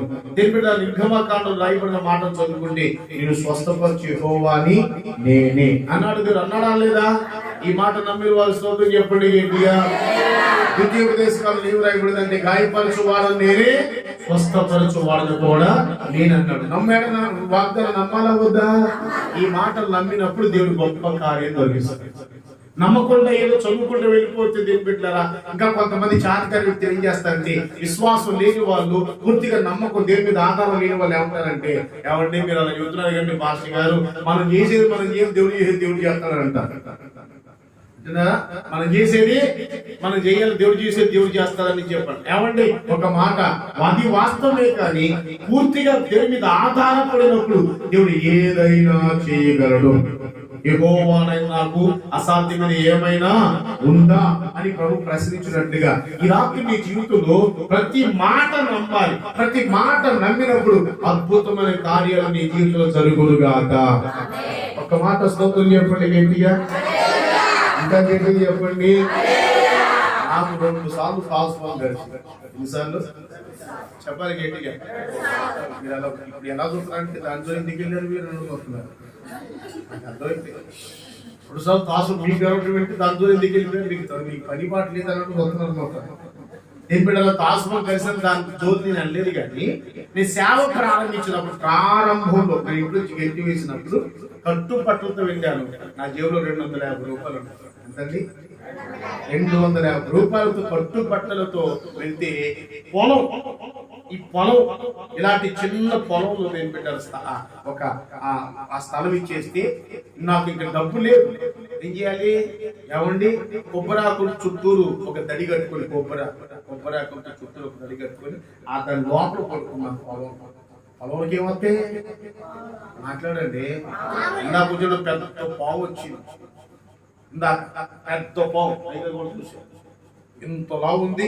రోడ్డుకు అర్థం అంత ఆ చివరి నుండి చివరికి వచ్చేసింది. అంత పెద్ద పావు. మా దగ్గరికి కాదులే, దాన్ని వెళ్ళిపోతుంది, మేము వస్తాం అంటే అంత పెద్ద పావు. అలాగే దేవుడు పొలం కాబట్టి అలా వచ్చేసి అలా పడుకున్నప్పుడు నా పక్కకొచ్చి పడుకునే పావు అంటున్నారా? మరి ప్లేస్ లేదు, నాకు కత్తించడం లేదు. ఆ పొలంలో ఉండేవాడిని అట్లా కింద చాప కూడా సరిగ్గా లేదు. ఇలాంటి పరక వేసుకుని పడుకున్నా. అప్పుడు పాము వచ్చి 2 సార్లు నాకు కలిసి 2 సార్లు పాము కలిసినప్పుడు మీరు నమ్మండి, హాస్పిటల్కి వెళ్ళాలి. స్తోత్రం చెప్పాలి, చెప్పండి. మనకు తెలిసిన కొంతమంది ఆల్రెడీ ఏమన్నారంటే ఇంకా పాస్గా చచ్చిపోయారు. ఇప్పుడు కొద్దిసేపు నోటి నుంచి నొరకొచ్చారు, నోటి నుండి నొరకొచ్చారు, ఇక గిలగిల కొట్టేసుకుని అలాగే చనిపోతారు పాస్టి గారు అని చెప్పి చాలా మంది దేవుని బిడ్డలారా ఇదిగో మీలాగా చూశారు అట్లాగే చిత్రంగా. స్తోత్రం చెప్పండి గట్టిగా. దేవుడు తన మహాప్రభుని బట్టి ఒకటే ప్రార్థన చేశారు, ప్రభువా మీరు పరమ వైద్యుడు. ఏ వైద్యుడు చెప్పండి? ఏదైనా చేయగలరు ప్రభు. నేను మాత్రం హాస్పిటల్కి వెళ్ళను ప్రభు, చచ్చిపోతే ఇక్కడ నీ దగ్గర పరలోకంలో ఉండాలంటే అని ప్రభు పాదాల మీద ఏడ్చి ప్రార్థన చేస్తే ఏం పెట్టారా? ఏ హాని జరగకుండా దేవుడు తన విశేషమైన ఆరోగ్యాన్ని ఇచ్చాడు. స్తోత్రం. దేవుడు అద్భుతం చేసేసాడు. 4 సార్లు పెద్ద యాక్సిడెంట్లు అయ్యాయి. పెద్ద యాక్సిడెంట్ 4 సార్లు. ఎముకలు ఇరిగిపోయాయి, తలబద్దలు అయిపోయింది, కాలు ఇరిగిపోయాయి. ఆయన హాస్పిటల్కి హలో స్తోత్రం చెప్పాలి గట్టిగా. నా అనుభవం చెప్తున్నాను మీకు, నా అనుభవం చెప్తున్నాను. 4 సార్లు యాక్సిడెంట్ అయ్యింది, ఎముకలు ఇరిగిపోయాయి, మూతి పగిలిపోయింది, తల పగిలిపోయింది, మొత్తం ఈ బయట బట్టలు మొత్తం రక్తం బ్లడ్ అనమాట, మొత్తం బ్లడ్ అయిపోయింది. ఇక లేవలేని పరిస్థితి అనమాట, రక్తం మొత్తం పోతుంది. వాళ్ళు పరిగెత్తుకుంటూ వచ్చేసి ఇంకొక పాస్ గారు అని చెప్పి హాస్పిటల్కి తీసుకెళ్ళి పులిపిడి దగ్గర పడుకోబెట్టండి, మా మందిరంలో పులిపిడి దగ్గర పడుకోబెట్టండి అని చెప్పి అన్న. లేదండి సీరియస్ అంటే అదే లేదన్న, ఏమైనా పర్లేదు చేసినట్టుంది. అదొద్దరండి మీరు అందరూ స్తోత్రం చెప్పలే గట్టిగా. ఏమైనా పర్లేదు తీసుకెళ్ళిపోయి పులిపిడి దగ్గర పడుకోబెట్టండి. నేను మీరు పులిపిడి దగ్గర తీసుకొచ్చారు. కన్నీరు వచ్చి ప్రభు దగ్గర ప్రార్థన చేశారు. మీరు నమ్మండి, 4 సార్లు యాక్సిడెంట్లు, పెద్ద పెద్ద గాయాలైనా, ఎముకలు ఎగిపోయినా, ఏం జరిగినా నిజంగా దేవుని సన్నిధిలో ఈ రోజు వరకు హాస్పిటల్కి వెళ్ళడానికి దేవుడే సాక్షి. స్తోత్రం చెప్పాలి. ఈ రోజు వరకు దేవుడు హాస్పిటల్కి వెళ్ళి చెక్కింగ్ అనేది చేయించుకునే దానికి దేవుడే సాక్షి. ఎందుకు రోగాలు రాలేదా? నాకేపోతుంది మీకు అంటే తక్కువ. ఎందుకని రెస్ట్ ఉండదు, తిండి ఉండదు. ఏమండి అలసట, పగలు రాత్రి తిరుగుతూనే ఉంటాం, రకరకాల తిండి, రకరకాల కూరలు. మీరందరూ చేతులు స్తోత్రం చెప్పండి గట్టిగా. నీ ఊర్లో రేపు ఎక్కడ ఉంటామో తెలియదు, ఆ మాట ఎక్కడ తెలియదు. ఏం పెట్టారు? నేను విచిత్రంగా అనేక దేశాలు వెళ్తుంటాను. అమెరికాలో ఉంటాను, లండన్, స్విట్జర్లాండ్ లో, ఇలా ఏ దేశంలో దేశం ఉంటుంటాను, తిరుగుతూ ఉంటాను. నా పని అంతే. అయినా అనేకమైన రకాల అనారోగ్యం వచ్చినప్పటికీ కూడా ఏం పెట్టారు? ప్రార్థన ప్రార్థన ప్రార్థన. నువ్వు పరమ వైద్యుడు, నీకు అసాధ్యమేది ఏది. నువ్వు స్వస్థపరిచే యెహోవా అని నేనే వాగ్దానం చేశారు కదా. నేను పొందిన దెబ్బల చేత మీకు స్వస్థత చెప్పి వాగ్దానం చేశారు కదా. యేసు మీరు నన్ను స్వస్థపరచండి అని నేను బిడ్డలు ప్రార్థన చేస్తుండగా నేటి వరకు నా దేవుడు ఏ హాస్పిటల్కి వెళ్ళకుండా దేవుడు అద్భుతమైన కాపుదల ఆరోగ్యాన్ని ఇచ్చారు. స్తోత్రం చేయలేదా? రెండు చేతులు ఎత్తి స్తోత్రం చెప్పండి గట్టిగా. ఎందుకు మాట చెబుతున్నానంటే నా దేవుడు మిమ్మల్ని అందరినీ స్వస్థపరుస్తాడు. మీకు ప్రతి వ్యాధి నాదులు తొలగిస్తాడు. అది ఏదైనా సరే యేసు నామములో ఈ రాత్రి నీ జీవితంలో అద్భుతమైన కార్యం జరుగును గాక. ఎప్పుడో చెప్పమంటారు, నమ్మాలి. నువ్వు నమ్మటం ప్రారంభిస్తే దేవుడారా నాతో ఏ కార్యమైనా చేయగలరు. చెప్పండి, ఏ కార్యమైనా నమ్మిన వారు స్తోత్రం చెల్లిద్దామా. మూడో విషయానికి జ్ఞాపకం చేస్తున్నా. మూడో విషయం ఏంటంటే అబ్రహాము దినాలు వచ్చిన కరువు కాక మరొక కరువు వచ్చింది అని వాక్యం మనం చూస్తున్నాం. అది ఏ కరువు వచ్చింది? ఎవరి దినంలో వచ్చిందంటే ఇస్సాకు సమయంలో కరువు వచ్చింది. ఇస్సాకు సమయంలో కరువు వచ్చినప్పుడు బైబిల్ మనం నేర్చుకో సారాంశం ఏంటంటే ఇస్సాకు కరువు వచ్చిందని దేని బిడ్డారా మాటలో చేయని కరువు వచ్చిందని చెప్పి కరువుకి భయపడలేదు. స్తోత్రం ఏం లేదా? కరువును చూసి కంగారు పడలేదు. దీని అర్థం మీకు జ్ఞాపకం చేయాలని ఇష్టపడుతున్నా. దేవుని కరువు కేవలం కరువు మాత్రమే కాకుండా కరువు అనే దాన్ని మనం దేంతో పోల్చుకోవాలనగా మన మీదకి వస్తున్న శ్రమలు, శోధనలు, కష్టాలు అన్ని ఎదుర్కొంటాడు. కరువనగా శ్రమలు, శోధనలు, కష్టాలు కన్నింటి గుర్తు పెట్టారా. ఈనాడు ప్రతి క్రైస్తవుల జీవితంలో తప్పనిసరిగా శ్రమలు, శోధనలు వస్తాయి. శ్రమ రాదు అని ఎక్కడ బైబిల్లో రాయబడలా. యేసయ్య ఎవరు నమ్ముకోండి ఏం చెప్పారు? నన్ను నమ్ముకోండి మీకు ఏ సమస్యలు రావు, ఏ బాధ రావు చెప్పాడా? మాట్లాడండి. రెండు చేతులు తలలో చెప్పండి గట్టిగా. యేసు ప్రభువు ఏం చెప్పారు? మత్తయి సువార్త 5:10-11 రాయబడిన మాటను గమనిస్తే నా నామము నిమిత్తం జనులు మిమ్మల్ని నిందిస్తారు, చెడ్డ మాటలలో అవమానకరంగా మీ మీద పలికినప్పుడు మీరు ధన్యులు. అప్పుడు మీరు ఏం చేయాలి? ఆనందించి సంతోషించండి, పరలోకంలో మీ ఫలము అధికమవుతుందని యేసు ప్రభువు చెప్పారు. స్తోత్రం చెల్లిద్దామా. ప్రతి క్రైస్తవ జీవితంలో శ్రమలు వస్తాయి, శోధనలు వస్తాయి, నిందలు వస్తాయి, అవమానాలు వస్తాయి, కరువు వస్తాయి, రకరకాల.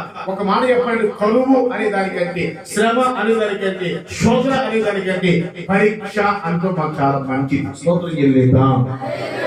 కొన్ని సందర్భాలు దేవుడు మనలను పరీక్షిస్తారు. చెప్పండి, ఏం చేస్తాడండి? గట్టి చెప్పాలి. పరీక్షిస్తాడు. ఎందుకు పరీక్షిస్తాడు? నీ స్టామినా ఎంత, నువ్వు గట్టిగా ఉన్నావా లేదా, ఆధ్యాత్మికంగా దేవుని నువ్వు ఆధారపడుతున్నావా, మనుషుల మీద ఆధారపడుతున్నావా, నువ్వు ఎక్కువ దేవుని మీద ఆధారపడుతున్నావు అని దేవుడు టెస్ట్ చేయడానికి కొన్ని పరీక్షలు అనగా శోధనల రూపంలో, కష్టాల రూపంలో, అనారోగ్య రూపంలో దేవుడు మనకి టెస్ట్ ప్రారంభించినప్పుడు మనం ఆ టెస్ట్ లో ఏం చేయాలి తెలుసా? గెలవాలి. స్తోత్రం. ఎన్ని శోధనలైనా, ఎంత శ్రమైనా, ఎంత కష్టమైనా, ఎన్ని బాధలైనా, ఎటువంటి అనారోగ్యం వచ్చినా దేవుని విడిచిపెట్టకుండా ఆయన సన్నిధిలో ఆ శ్రమలు కంగారు పడకుండా ఆ శ్రమలు నిలిచి జయ జీవితం మనం పొందాలి. స్తోత్రం చెల్లిద్దామా. మనం పాడుకుంటాం కదా, ఏమని?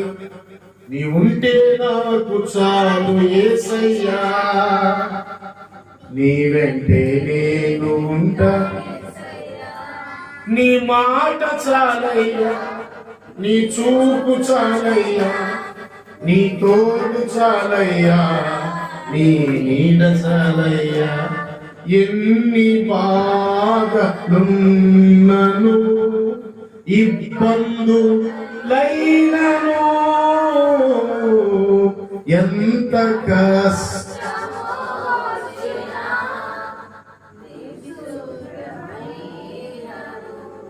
శోధనగా ఉంది బాగా.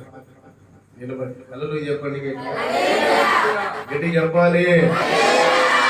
ఎన్ని శోధనలు వచ్చినా, ఎన్ని కష్టాలు వచ్చినా, ఎన్ని బాధలు వచ్చినా ఏమంటే నీ మాట చాలయ్యా, నీ చూపు చాలయ్యా, నీ తోడు చాలయ్యా, నీ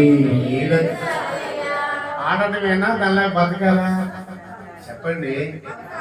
బాధలు వచ్చినా, శోధనలు వచ్చినా, నిందలు వచ్చినా, కరువు వచ్చినా, అవమానాలు వచ్చినా యేసయ్య ఉంటే చాలు.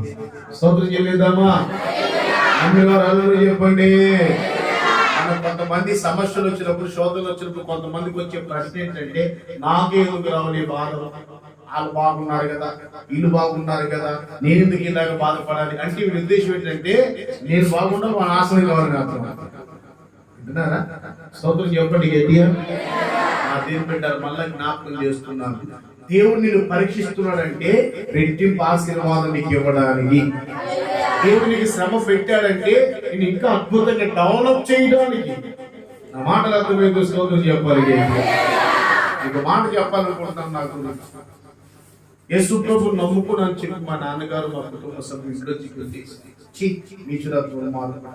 మా వంశంలో చెడగొట్టాం, ఆ తక్కువ జాతి దేవుడు నమ్ముకొని మాకు తలెత్తుకొని లేకుండా చేస్తున్నాం అని. ఎందుకంటే మీ సిద్ధాంతాలు కదండి. స్తోత్రం చెప్పండి. ఆ పెద్దలందరూ వేద పండితులు కదండి, నేను కూడా సిద్ధాంతిని. వింటున్నారా? వాస్తువు చెప్తాను, జాతకాలు చెప్తాను, తర్వాత రండి ఈ సంగతి చెప్తాను. స్తోత్రం చెప్పండి గట్టిగా. ఇలాగా వాస్తువులు దేవుడు చూస్తే యజ్ఞాలు యాగాలు చేసినటువంటి అనుభవం కొనసాగుతున్నాను కనుక అంత ఉన్నతమైనటువంటి కోట్ల రూపాయల ఆస్తిని విడిచిపెట్టి, లగ్జరీ జీవితాలు విడిచిపెట్టి దేని బిడ్డారా యేసయ్య నమ్ముకోవాలని చెప్పి ఇంట్లో వాళ్ళందరూ అవమానపరిచి, దూషించి, కొట్టి, తిట్టేసి ఇంట్లోంచి గెంటేసి బైబిల్ చేత పట్టుకున్నాను. అప్పుడు నా జేబులో 250 రూపాయలు. ఎంతండి చెప్పాలి? 250 రూపాయలతో నా ప్రయాణం నా యాత్ర ప్రారంభించబడింది. సరిగ్గా 20 సంవత్సరాల క్రితం 250 రూపాయలతో ప్రారంభమైంది నా పరిచయం. మీరు నమ్మండి, నేటి వరకు దానికి దేవుడే సాక్షి. రోషంగా చెప్పగల మంచి మనస్సాక్షితో ఎక్కడికి వెళ్ళి ఇంటికి వెళ్ళి మళ్ళీ అడుక్కోలా, ఎక్కడ చేసాపులా, మందిని కట్టుకుంటున్నాం, ఒక 10 సిమెంట్ కట్టలేండి, మందిని కట్టుకుంటున్నాం, ఒక 20 సిమెంట్ కట్టలేండి, మందిని కట్టుకుంటున్నాం, ఒక ఇటుక ఇచ్చండి. ఈ దరిద్రం పడుకోవడం నాకు తెలియదు. కొంతమంది అడుక్కుంటుంటారు ఇట్లా, వీళ్ళు అడుక్కునే సేవకులు అన్నమాట. అదో చెప్పండి చెప్పండి హల్లెలూయా. అడుక్కుని సేవ చేయటం కంటే దేని పెట్టారా, ఇది సేవ మానేసి ఆ క్లాత్ వేసుకోవడం బెటర్.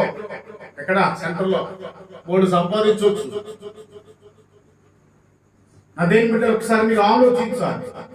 అలాగే నేను ఇంట్లో గట్టి వేయబడిన ఎవరి దగ్గర చేయి చాపలేదు. కనీసం ఫ్రెండ్స్ కూడా ఎవరే నాకు హెల్ప్ చేయడం, ఒక 1000 రూపాయలు, ఒక 2000 అని చెప్పి దేవుడి దగ్గర, మనుషుల దగ్గర ఎక్కడ అడగల. మోకాళ్ళ మీద ఉన్న 40 రోజులు, 50 రోజులు, 30 రోజులు, 20 రోజులు, 21 రోజులు, 15 రోజులు, వారం రోజులు, 10 రోజులు, అలాగా ఎన్ని రోజులు అవకాశం ఉంటాయి రోజులు కఠినంగా ఉపవాసం. స్తోత్ర ఇది కాదు, కఠినంగా ఉపవాసం. అలా మోకాళ్ళ మీద కన్నీరు విడిచి దేవుడి దగ్గర ఏడ్చి, ప్రభువా నన్ను పిలిచారు కదా, నాతో మాట్లాడారు కదా, నాకు కనిపించారు కదా, నన్ను పోషించువా, సిగ్గుపరుస్తావు, నన్ను నీ సేవ చేస్తా ఉంటే అనేక మందికి ఇచ్చే నేను ఉండాలి కదా, అందరి దగ్గర అనుకునే పరిస్థితి వస్తే ఎలా చెప్పగల ప్రభువా అని ఎంతో వేదంతో ప్రార్థన చేయటం దేవుడు అద్భుతంగా దీవించాడు. స్తోత్రం చెప్పండి హల్లెలూయా. ఎన్నో సంఘాలు, ఇలాంటి సంఘాలు, సొంత మందిరాలు, సొంత స్థలం దేవుడి. ఆమేనండి గట్టిగా.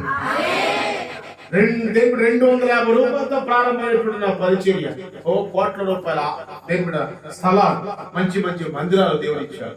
250 రూపాయలతో ప్రారంభమైనటువంటి నా పరిచర్య ఇప్పటికి 25 దేశాలు తిరిగి వచ్చారు. చెప్పండి ఎన్ని దేశాలండి? అమెరికా, లండన్, స్విట్జర్లాండ్, ఇలా పెద్ద పెద్ద దేశాలు. యెరూషలేము యేసు ప్రభువు పుట్టి పెరిగిన ప్రాంతం 3 సార్లు వెళ్ళొచ్చారు. స్తోత్రం చెప్పండి. ఇలా చెప్పుకోవడం చాలా చరిత్ర. ఇంతగా అద్భుతంగా ఆశీర్వదించబడ్డానికి గల కారణం, ఇంతగా అద్భుతంగా దీవించబడ్డానికి గల కారణం, ఇంతగా అద్భుతంగా అనేక మందికి ఇచ్చేవిష్టిగా సేవ చేసి బిడ్డరా ఈ రోజు అద్భుతమైన రీతిలో వెహికల్స్, కార్లు, సొంత స్థలాలు, మంచి మంచి అద్భుతమైన రీతిలో బిడ్డరా ప్రభు ఇచ్చారంటే దీనంతటి కారణం ఏంటి తెలుసా? ఒకే ఒక్క మాట మీకు జ్ఞాపకం చేస్తున్నా. నా మాట అర్థమైంది. చేతులు ఎత్తి స్తోత్రం చేయలేదా? సేవలో అడుగుపెట్టిన ఎన్నో కరువులు వచ్చాయి, ఎన్నో అభ్యంతరాలు వచ్చాయి, ఎన్నో ఆటంకాలు వచ్చాయి, ఎన్నో శోధనలు వచ్చాయి, ఎన్నో సమస్యలు వచ్చాయి. కొట్టడానికి వచ్చారు, కేసులు పెట్టారు, జైలు పెట్టాలని చెప్పి అసలు వీళ్ళు సంపాదించే ప్రయత్నం చేశారు ఎంతో మంది. దేవుని మహాకృప ఏగా వాళ్ళ కూడా దేవుడు కాపాడుతున్నాడు. చెప్పాలి గట్టిగా. భార్యగారిని లేకుండా కూర్చోని పడిపోతాను తల్లి. మా తల్లి బాగా బలంగా పేద వాడుకుంటున్నాడు దెయ్యం మిమ్మల్ని. ఏం పేరమ్మా తల్లి?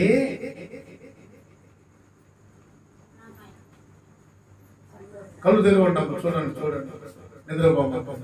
హల్లెలూయానండి గట్టిగా. ఎక్కడికి వచ్చాం మనం? ఎక్కడికి వచ్చావమ్మా? నిద్రపోతే మంచిదా చెప్పండి? తప్పు, నిద్రపోవాలి. మీకు ఒక మంచి మాట చెబుతారు, దేవుని మందిరం నిద్రపోతే దరిద్రం వస్తుంది. ఏమవుతుంది? దరిద్రం కావాలనుకున్న అందరూ స్తోత్రం చెప్పండి.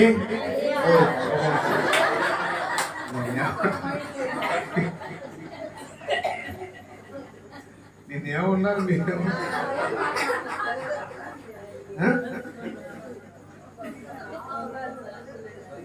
మీరేదో మూమెంట్ లో ఉన్నారు మొత్తం.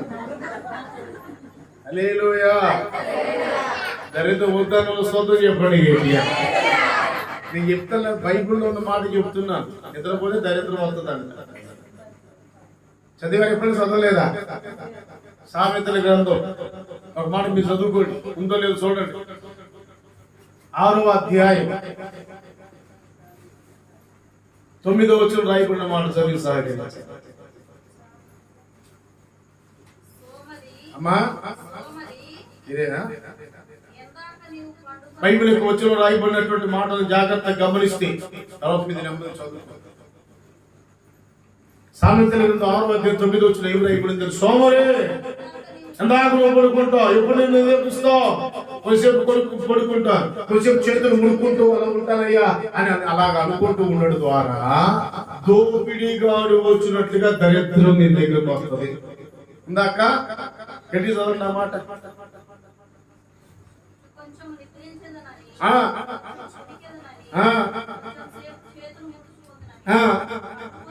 పడుకుంటానని అందుచేత ఎలాగెలాగా గట్టిగా చెప్పాలి, చెప్పండి అమ్మా. దోపిడీగాడు అంటే ఎవడు? దొంగ. దోపిడీగాడు వచ్చినట్లుగా దరిద్రం వస్తుంది. చాలమ్మా. చెప్పండి హల్లెలూయా. కనుక మన జీవితంలో మందిరానికి వచ్చి చెప్పండి, ఏం చేయకూడదు? నిద్రపోకూడదు. ఆమేన్. రెండు చేతులు స్తోత్రం చెప్పాలి గట్టిగా. యేసుని నమ్ముకుని శ్రమలు వస్తాయి, శోధనలు వస్తాయి, కష్టాలు వస్తాయి, కరువులు వస్తాయి. ఇవన్నీ మన పరీక్ష కొరకు మాత్రమే. స్తోత్రం కలుగును గాక. ఇవన్నీ మనం పరీక్షించడానికి. ఈ పరీక్షను గెలిస్తే రెట్టింపు ఆశీర్వాదం, ఈ పరీక్షను గెలిస్తే రెట్టింపు దీవెన. నువ్వు ఒకే మాట చెబుతున్నాను నా గురించి. ఏం పెట్టారా? 4 కిలోమీటర్లు. ఎన్ని కిలోమీటర్లు అండి? బొసెక్కి టికెట్ కొట్టడానికి ఒక 3 రూపాయలు. 3 రూపాయలు డబ్బు లేక, నాకు సార్ 7 కిలోమీటర్లు 3 రూపాయలు డబ్బు లేక కాలి నడకని 7 కిలోమీటర్లు నడుచుకుంటే ఇల్లు వచ్చాను. కొన్ని వందల సార్లు కాలి నడకన 3 రూపాయలు చార్జీకి డబ్బులు లేక 3 రూపాయలు జస్ట్ 3 రూపీస్ ఓన్లీ. 3 రూపాయలు డబ్బు లేక నేను సేవ ప్రారంభించినప్పుడు కాలి నడకన 7 కిలోమీటర్లు నడుచుకుంటే వెళ్ళి 7 కిలోమీటర్లు నడుచుకుంటూ వచ్చిన. చాలా సంతోషం. ఈ రోజు దేవుడు హై లెవెల్ విమానాల్లో దిగుతున్నాడు. నన్ను చేతులు ఎత్తి స్తోత్రం చెప్పాలి, ఏంటి చెప్పాలి? అప్పుడు నడవడానికి కాలి నడక తెలిపడరా అలాంటి భయంకరమైన పరిస్థితి. ఈరోజు ఎన్ని రకాల విమానాల్లో ప్రపంచంలో పెద్ద పెద్ద హైయెస్ట్ ఫ్లైట్ సర్వీస్, ఆ పెద్ద పెద్ద ఉన్నతమైన ఖరీదు కలిగినటువంటి విమానాల్లో ప్రయాణం చేస్తారు. నా అమెరికా టికెట్ 2 లక్షలు. ఎంతండి? ఓన్లీ టికెటే ఎంతండి? 2 lakhs.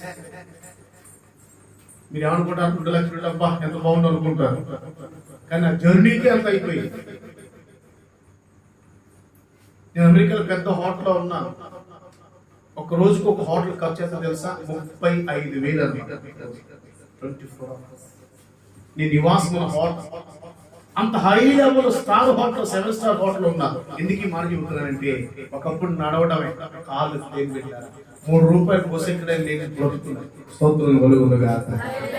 సేవలో అడుగు పెట్టిన ఈనాడు ఎందుకు విమానం? ఎన్ని ప్రయాణాలు, ఎన్ని దేశాలు, ఎంత లగ్జరీ, ఎంత అద్భుతంగా ఆశీర్వదించి వేరే మందికి ఆశీర్వాదకంగా మార్చారు. ఒకసారి మీరు ఆలోచించారు. ఎందుకు? అప్పుడు శ్రమ అనుభవించాను. చెప్పండి, అప్పుడు కష్టాలు అనుభవించాను. ప్రభువా నన్ను పిలిచావు కదా, నాకు ఈ కర్మ ఏంటి, నడవటం ఏంటి ప్రభు, నేను బాధపడ్డా. నడుస్తూ ప్రభువును స్తుతించారు. అలా నడుస్తుండగా ఒక మాస్టర్ గారు పేరు పెట్టారా, మాస్టర్ గారు నన్ను చూసి పాపం హోసన్ గారికి ఎక్కడ వచ్చేసి పరిచయం చేసిన కష్టపడని చెప్పి వాళ్ళ కూతురు, వాళ్ళ కుమార్తె పేరు పెట్టారా, మూలన పడినటువంటి లేడీస్ సైకిల్. ఆ సైకిల్ ని మాస్టర్ గారు ఈ సైకిల్ మీద తిరగమని చెప్పి ఆ లేడీస్ సైకిల్ ఇస్తే, ఆ లేడీస్ సైకిల్ మీద 15 కిలోమీటర్లు ప్రయాణం చేసి 20 కిలోమీటర్లు ప్రయాణం చేసి సైకిల్ తొక్కుంటే సువాసన చెప్పి దేవుడు పరిచయం చేసి ఈనాడు కారు అలువ ఎక్కడికి ఎక్కడికి వెళ్ళాలన్న కార్లే ఒకటే గంట దేవుడు ఎన్నో కార్లు ఇచ్చాడు. ఇది మాటకి జ్ఞాపకం చేస్తానంటే మనకి శ్రమలు వస్తాయి, శోధనలు వస్తాయి. అలా శ్రమలు వచ్చినప్పుడు, శోధనలు వచ్చినప్పుడు 60 చేతులతో పడుకొని 20 చేతులతో పడుకొని ఆ దగ్గర బాబు దేహి భిక్షాందేహి అని చెప్పనుకుంటే అది అవమానం, సిగ్గుకరం, అది వేదకరం. నిజంగా ఏం చిత్తం కానే కాదు. ప్రతి చిన్న విషయంలో సమస్యలు వచ్చినప్పుడు, కష్టాలు వచ్చినప్పుడు దేవుడు బిడ్డరా ఆ దేవుని పాదం దగ్గర నువ్వు ఆధారం నువ్వే ప్రభువా, ఏం చేసినా నువ్వే ప్రభువా అని దేవుని మీద ఆధారపడటం ప్రారంభిస్తే రెట్టింపు ఆశీర్వాదం నా దేవుడు నీకు ఇచ్చునుగాక. లేదా యోబు గ్రంథంలో మనం చదువుకుంటాం యోబుల గురించి. యోబుకు ఒకే రోజు భయంకరమైన శ్రమ, ఆస్తి అంతా పోయింది. దేవుని బిడ్డారా 10 మంది బిడ్డలు ఒకే రోజు చనిపోయారు, 50 ఆస్తి కోల్పోయాడు. శరీరం అంతా భయంకరమైనటువంటి కురుపులతో మొత్తబడి చీములు కాలిపోతా ఉంటే అవమానపరచబడి దేవుని బిడ్డారా ఎంతో వేదంతో కుమిలిపోతున్నప్పుడు దేవునికి వచ్చిన అంత శ్రమ వచ్చినా, అంత బాధ వచ్చినా, అంత నష్టం కలిగినా యోబు దేవుని యొక్క మాట కూడా యోబు భార్య ఉన్నదే దేవుడు దూషించి సావు అన్నాడు. కానీ యోబు భార్య పందరపడి పనికి మన బాబులు ఆగిన తప్ప యోబు మాత్రం ఒక మాట కూడా దేవుని వల్ల మనం మేలు మాత్రమే కాదు నోరుమోయ్ ఊరుకురాలాగా మాట్లాడతాం. దేవుని వల్ల మనం మేలు మాత్రమే తప్పడం ఇలాంటి పరీక్ష కూడా అనుభవించాలి. ధైర్యం కూడా కంగారు పడదని చెప్పి యోబు తన భార్యని గద్దించినట్లుగా వాక్యంలో మనకు గమనిస్తాం. బైబిల్ యోబు గురించి ఏం రాయబడిందో తెలుసా? యోబు గ్రంథం 2:10 చదువుకోండి. యోబు గ్రంథం 2:10 ఏం రాయబడిందంటే, యోబు నోటి మాటతోనైన పాపము చేయలేదు. స్తోత్రం చెల్లిద్దామా? దేవుడు నాకు అన్యాయం చేశాడు, అసలు దేవుడు ఉన్నాడా, ఉంటే నాకు ఎందుకు ఈ బాధలు, నాకు ఎందుకు ఈ కష్టాలు, అసలు దేవుడు అనేవాడు కళ్ళు ఉన్నాయా, కళ్ళుంటో చూడరా, చూలుంటే వినవా, ఇలాంటి డైలాగులు వచ్చేస్తే నాకు బాధల కష్టాలు కలిగినప్పుడు నిజమే చెప్తున్న ప్రభు సన్నిధిలో ప్రతి వ్యక్తి జీవితంలో సమస్యలు వస్తాయి, శోధనలు వస్తాయి, కానీ దేవుడు తోడండి అద్భుతంగా చేయాలని ఇస్తాడు. స్తోత్రం చెల్లిద్దా. శోధన ఎల్లకాలం ఉండవు, ఈ సమస్య ఎల్లకాలం ఉండవు. దేవుని మీద కొంతకాలం మాత్రమే, కొద్ది రోజులు మాత్రమే మనం ఓర్చుకొని సహించగలిగి దేవుని మీద ఆధారపడటం ప్రారంభిస్తే ఎంత శోధన అనుభవించావో, ఎంత వేదన అనుభవించావో, ఎంత నష్టం పోయావో రెట్టింపు ఆశీర్వాదం నా దేవుడు నీకు ఇచ్చునుగాక. రెట్టింపు దేవుడు నా దేవుడు నీకు ఇచ్చునుగాక. రెట్టింపు పేరుతో నా దేవుడిని తృప్తి పరచునుగాక. రెట్టింపు సంతోషం నా దేవుడు నీకు ఇచ్చునుగాక. ఆ ఇచ్చే దేవుడికి చప్పట్లు కొడుతూ ప్రభువుని కనపడడం దగ్గరగా హల్లెలూయా, హల్లెలూయా, హల్లెలూయా. చివరి ఒక మాట చూపించడానికి ముగించాలని ఇష్టపడుతున్నా. చివరి ఒక మాట, ఇస్సాకు ఆశీర్వదించబడ్డానికి గల 4 కారణాలు తెలుసా? ఇస్సాకు ప్రార్థనా పరుడు. చెప్పండి అమ్మా, ఇంకొంచెం గట్టి చెప్పండి. కాదు, ప్రార్థన అని ప్రార్థనా పరుడు ఇస్సాకు. ఏం పెట్టారా? ప్రభు సన్నిధానంలో రాయబడినటువంటి మాటలు మనం జాగ్రత్తగా గమనిస్తాం. ఇస్సాకు తన జీవితంలో ఏది జరగాలన్నా ప్రార్థన, ప్రార్థన, ప్రార్థన. వాక్య భాగం రాయబడినటువంటి మాటని గమనిస్తే తన భార్య భట్రాలుగా ఉంది. ఈ సంగతిని గమనించినప్పుడు ఇస్సాకు ఏం చేశాడు తెలుసా? దేవునికి మొదలు పెట్టాడు. స్తోత్రం. అయ్యా, నా భార్య భట్రాలుగా ఉంది ప్రభువా, దయచేసి ఆమెను జ్ఞాపకం చేసుకో ప్రభువా అని తన భార్య పైన లోపాన్ని బట్టి, తన భార్య పైన బలహీనతను బట్టి ఇలాంటి దాన్ని నువ్వు దొరికా నువ్వు నా బతుకులోకి అని చెప్పి భార్యను దూషించదా. నీకు ఇంకా ఇంతకాలం ఉన్న సంతానం కలిగదు, గొడ్డుబోతు మొహదాన్ని గొడ్రాలని చెప్పి అవమానకరంగా భార్యని హింసించలేదు, దేవుడు అవమానపరచలేదు. కానీ ఆ భార్య నిమిత్తము ఇస్సాకు ప్రార్థన చేశాడు. అందుకని ఇస్సాకు ప్రార్థనా పరుడు. స్తోత్రం కలుగునుగాక. మన జీవితంలో ఆశీర్వదించబడాలి అంటే చెప్పండి ప్రార్థన. అనండి గట్టిగా, ప్రార్థన చాలా ప్రాముఖ్యమైంది. ప్రార్థన చెప్పాలంటే ఇన్ని మాటలు బైబిల్లో మనం చూడగలుగుతాం, కొన్ని లక్షల మాటలు బైబిల్లో మనం చూడగలుగుతాం. ఒక మానవుడికి జీవితంలో ప్రార్థన ఎలాంటిదంటే ఎంత అవసరం అంటే ఎంత అవసరమో ప్రార్థన మీకు చెప్తాను. ప్రార్థన మనకి ఎంత అవసరమో చెప్పమంటారా? మనకి శ్వాస అవుతుందా? శ్వాస అనగా ఊపి. ఊపిరి పీల్చుకుంటా పీల్చుకోవా? చెప్పండి. ఊపిరి పీల్చుకుంటారా? పీల్చుకోండి, ఆపండి. ఎంతసేపు ఆపగలరు?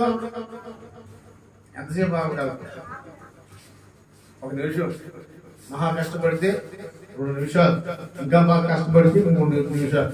ఆ తర్వాత ఇంకా బాక్స్ వచ్చేస్తుంది. ఏమవుతుంది? మాట్లాడండి. ఏం బాక్స్? ఏం బాక్స్? మాట్లాడుతున్నారు. ఎందుకని? ఊపిరి కావాలి, గాలి కావాలి. ఊపిరి లేకపోతే చనిపోతాం. అదే రీతిగా ఆధ్యాత్మికంగా దేవుడారా ఊపిరి మానవ బ్రతుకు ఎంత ముఖ్యమో, శ్వాస ఎంత ముఖ్యమో, ప్రార్థన క్రైస్తవులకు అంత ముఖ్యం. స్తోత్రం చెల్లిద్దాం. ప్రార్థన ఊపిరి లాంటిది. రెండోది, ప్రార్థన చెప్పాలంటే ఒక మనిషికి వెన్నుపూస అన్నమా మీకు చెప్పండి, ఉందా? చెప్పండి అమ్మా, చూపించండి. వెన్నుపూస ఉంది కదా, లేకపోతే కూర్చోగలమా? నుంచోగలమా? కూర్చోలేవు, నిల్చోలేవు. పడిపోవడం ఇక చచ్చిపోయింది, శవంతో సమానం అంటున్నాం. వెన్నుపూస లేకపోతే ప్రార్థన ఒక వెన్నుపూస లాంటి. స్తోత్రం చెల్లిద్దా. సంఘాలలో ప్రార్థన లేదండి, కుటుంబాల్లో ప్రార్థన లేదండి, ప్రార్థించేవాళ్ళు లేరండి. పాటలు పాడేవాళ్ళు ఉన్నారు, ఏకదీశాస్త్రాల పాటలు పాడేవాళ్ళు కాదు కావాల్సిన సంఘానికి. సంఘంలో అద్భుతాలు జరగాలంటే, సంఘంలో ఆశ్చర్యాలు జరగాలంటే, పరిస్థితులు మార్చబడాలి అంటే, బలమైన గొప్ప కార్యం జరగాలంటే సంఘంలో ప్రార్థనా పనులు లేపబడుదురు గాక. చేతులెత్తి స్తోత్రం చెప్పండి గట్టిగా.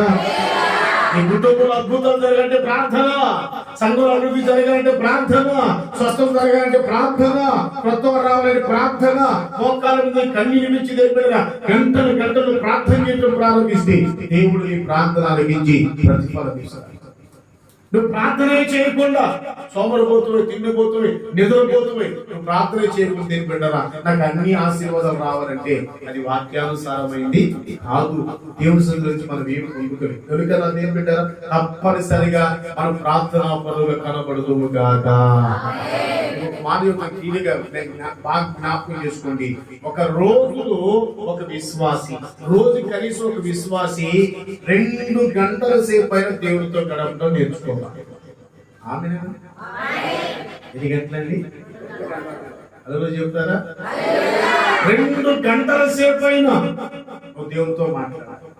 2 గంటల సేపు అయినా ప్రార్థనలో ఉండాలి. 2 గంటల సేపు అయినా అలా మోకాళ్ళ మీద ప్రభుత్వం మాట్లాడటం ప్రారంభించాలి. అలా ప్రయత్నం చేసి చూడు, ఒక నెల రోజులు నీ జీవితం ఎంత మహిమకరంగా ఉంటుందో తర్వాత ఎంత అద్భుతంగా ఉంటుందో ఒకసారి మీరు ఆలోచించాలి. ఒక అద్భుతమైన కార్యం జరగాలంటే ప్రార్థన ప్రార్థన ప్రార్థన. ప్రార్థన లేకపోతే మన జీవితం ఏది సాధించలేమని మరోసారి జ్ఞాపకం చేస్తూ, సంగమా దేని పెట్టారా ఈ జీవితంలో తలరాత మారాలంటే, పరిస్థితులు మార్చబడాలంటే, భక్తులో మార్పు, భార్యలో మార్పు, బిడ్డలో మార్పు, స్థితిగతులు మారి పరిస్థితులను ఆశీర్వాదకరంగా మార్చబడి అప్పుల సమస్యలు తొలగిపోవాలంటే ఒకే ఒక మార్గం ఏంటంటే ప్రార్థన ప్రార్థన ప్రార్థన. స్తోత్రం చెల్లిద్దామా? చెప్పండి హల్లెలూయా. ప్రపంచంలో పెద్ద పాస్టర్ గారు ఉన్నారు. ఎక్కడ ప్రపంచంలో పెద్ద పాస్టర్ అంటే పెద్ద అంటే ఎత్తులా ఉంటాడు అనుకో మాకండి, అంటే అంతలా ఉంటాడు, ఎంత ఎత్తుంటాడు అనుకో మాకండి. అంటే ప్రపంచంలో పెద్ద పాస్టర్ అంటే అందరికంటే బాగా ఎత్తుంటాడు, బాగా సైజు ఉంటాడు అనుకుంటున్నాం. దాని అర్థం ఏంటంటే దాని అర్థం అదిగా ఆయన చర్చికి ఒక ఆదివారం 12 లక్షల మంది వస్తారు. ఎంతమంది చెప్పాలి గట్టిగా? ఒక ఆదివారం చర్చిలో కూర్చునే వ్యక్తి విశ్వాసం ఎంతమంది? 12 లక్షలు. అంత పెద్ద చర్చి అయింది. సౌత్ కొరియా దేశంలో డాక్టర్ పాల్ యాంగిచో గారు గొప్ప దైవం. నేను ఆ సౌత్ కొరియా దేశానికి వెళ్ళి ఆయన దగ్గర 25 రోజులు ఉన్నాను. స్తోత్రం చెప్పండి. ఆయన దగ్గర 25 రోజులు ఉన్నాను. అయితే పరిచయం చూసినప్పుడు నిజంగా ఎంత ఆశ్చర్యం, ఎంత ఆశ్చర్యం. అంత గొప్ప విస్తరణ, అంత గొప్ప అభివృద్ధి, అంత గొప్ప విస్తారణ ప్రజలు సంఘంలో విలేకరులు వెళ్ళి అడిగారు ఆయన, ఏమండి అసలు వాస్తవంగా క్యాన్సర్ చావు బతుకులు చచ్చిపోయే వ్యక్తి అనమాట, చచ్చిపోతారని చెప్పి తీసుకెళ్లి శవాలు దొరకడం వేశారు ఆయన. అలాంటి వ్యక్తిని దేవుడు కొట్టి బాగుంది స్వస్థపరిచి గొప్ప సేవకులు చేశారు. 12 లక్షల మంది ఇంతమంది వస్తున్నారు కదా మీ చర్చికి, ఇంత అభివృద్ధి కారణం ఏంటి అని అడిగారు విలేకరులు. మీడియా ప్రతినిధి స్తోత్రం చేయండి. 3 మాటలు చెబుతాను అన్నారు. ఇంత అభివృద్ధి కారణం ఏంటంటే ప్రార్థన అన్నారు. ఇప్పుడు ఏమన్నారండి? రాసుకున్నారు విలేకరులు, పేపర్లు వేయాలి కదా. ప్రార్థన. నెక్స్ట్ అంటున్నారు. నెంబర్ 2 ప్రార్థన. నెంబర్ 3 ప్రార్థనే అన్నాడు. స్తోత్రం చెప్పండి. అన్నిటికి చెప్పండి అమ్మా. అన్నిటికీ ఏంటి కాదు? ప్రార్థన చెప్పండి అమ్మా. మీ కుటుంబం ఆశీర్వదించబడాలంటే ప్రార్థన, అప్పులు తీరాలంటే ప్రార్థన, రోగం తగ్గాలంటే ప్రార్థన, సంఘాలు బాగుపడాలంటే, మీ కుటుంబాలు బాగుపడాలంటే, మీ గ్రామం అంతా రక్షించబడాలంటే, మీ జీవితంలో ఏదో అద్భుతం జరగాలంటే యేసు నామములో ప్రార్థనతో మీ జీవితాలు నింపబడును గాక. చెయ్యాలా వద్దా ప్రార్థన? ఎన్ని గంటలు చేయాలి రోజుకి? At least 2 hours. 2 గంటలు ఒక వ్యక్తి ఆధ్యాత్మికంగా మన ప్రార్థనలు ఉండటం ప్రారంభిస్తే దేవుడు ఖచ్చితంగా మనలను, మన కుటుంబాలను, మనలను, మన బిడ్డలను, మనలను, మన కలిగిన సమస్తాన్ని దేవుడు ఆశీర్వదించి దీవించడానికి ఇష్టపడుతున్నారు.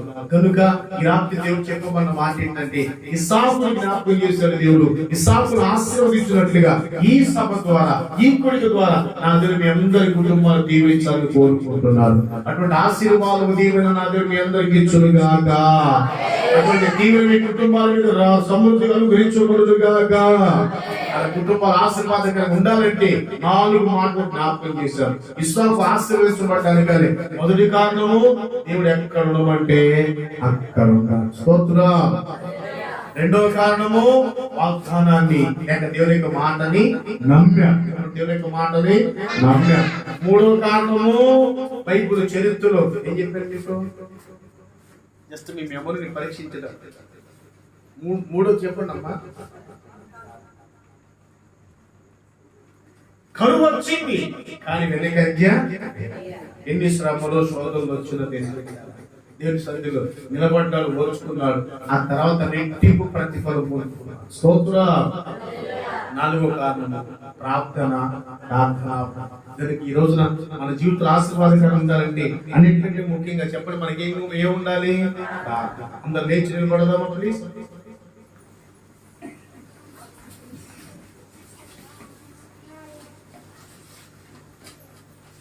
ఎంతసేపు తన్మని లేవాలి. బైబిల్ కింద పెట్టు, చేతులు జోడించు. బైబిల్ కింద పెట్టు, చేతులు జోడించు, కన్నులు మూయి. ఈ రాత్రి దేవుడు తన వాక్కు ద్వారా నీతో మాట్లాడుకొచ్చిన ఒకటి, ఇస్సాకును ఆశీర్వదించిన దేవుడు నిన్ను ఆశీర్వదించాలి. ఇస్సాకును దీవించిన దేవుడు నిన్ను దీవించాలి. ఇస్సాకు 100గా ఫలభరితంగా మార్చిన దేవుడు నీ కుటుంబాన్ని దీవించి ఫలభరితంగా మార్చాలని ఇష్టపడుతున్నాడు. తమ్ముడు, తల్లి, చెల్లి, సహోదరుల నోరు తెరిచి ఒక్క మాట, ఇస్సాకును ఆశీర్వదించిన దేవుడా నన్ను ఆశీర్వదించు, నన్ను ఆశీర్వదించు, నా కుటుంబాన్ని దీవించు, నా బిడ్డలను దీవించు, నా కలిగిన సమస్తాన్ని దీవించు ప్రభు అని నోరు తెరు తమ్ముడు, నోరు తెరు తల్లి, నోరు తెరిచి ప్రతి ఒక్కరు ప్రభు సన్నిధానంలో ప్రార్థనాపూర్వకంగా దేవుడు తన వాక్కు ద్వారా నీతో నాతో మాట్లాడి ఉండగా ఈ మంచి రాత్రి గొప్ప కార్యములు చూడగలగాలి, అద్భుతములు చూడగలగాలి, ఆశ్చర్యం చూడగలగాలి. ఈ రాత్రి ప్రార్థన ద్వారా ఈ కుటుంబంలో రోగాలు తొలగిపోవాలి, సమస్యలు తొలగిపోవాలి, దరిద్రులు తొలగిపోవాలి, కన్నీటి పట్టు నాట్యంగా మార్చబడాలి. నువ్వు చేసే ప్రతి పని దీవించబడాలి. నువ్వు నీ పని, ఉద్యోగ, వ్యాపారం దీవించబడాలి. నీ పంట పొలాలు ఆశీర్వదించబడాలి. నోరు తెరు తమ్ముడు, నోరు తెరు, నోరు తెరిచి నోరు తెరు. ప్రతి ఒక్కరు ప్రార్థనాపూర్వకంగా బిగ్గరగా అరవండి, బిగ్గరగా దేవుడితో మాట్లాడండి. అయ్యా నన్ను దాటి వెళ్ళొద్దు. ఇస్సాకును ఆశీర్వదించిన దేవుడా నన్ను ఆశీర్వదించండి, నా కుటుంబాన్ని దీవించండి, నా ఉద్యోగాన్ని దీవించండి, దీవించండి, నా వ్యాపారం దీవించండి, నా పాడి పంటలన్నీ దీవించు తండ్రి అని నోరు తెరిచి చాలా మంది మౌనంగా ఉన్నారు. దైవ జనాంగమా, ఇది మౌనంగా ఉండే సమయం కాదు. అద్భుతం చూడబోతున్నావు, ఆశ్చర్యం జరగబోతా ఉంది, స్వస్థత జరగబోతా ఉంది, దయ్యాలు పారిపోతున్నాయి, రోగాలు స్వస్థపరచాలి, ఆశ్చర్యమైన కార్యం చూడబోతుండగా ఈ రాత్రి కన్నులు మూసుకో తమ్ముడు, కన్నులు మూసుకోపోయి, కన్నులు మూసుకోపోతే కన్నులు మూసుకో ప్రతి ఒక్కరు భయపడుతున్నది ప్రార్థనాత్మక ప్రభుత్వం నమ్మదగిన దేవుడు తన కార్యాన్ని పక్షం జరిగించబోతుంది. ప్రతి ఒక్క భయభక్తులు కలిగి ప్రార్థనాపూర్వకంగా నన్ను దాటి వెళ్ళుతున్నాయన, నా కుటుంబాన్ని దాటి వెళ్ళుతున్నాయన, నా పిల్లలు దాటి వెళ్ళుతున్నాయన, నా కుటుంబాన్ని ఆశీర్వదించండి, నా శాపం తొలగించండి, నా రోగం తొలగించండి, నా కీడు తొలగించండి, నా వేదన తొలగించండి అయ్యా. ఈ రాత్రి నా దరిద్రం తొలగిపోవాలి. బిగ్గరగా స్వరమెత్తి దేవుని తన కార్యం ప్రారంభించి అద్భుతం చేయబోతున్నాడు. బిడ్డ దేవుని జీవిత రాత్రి అద్భుతమైన కార్యం జరిగించబోతుండగా భయభక్తులు కలిగి ప్రార్థన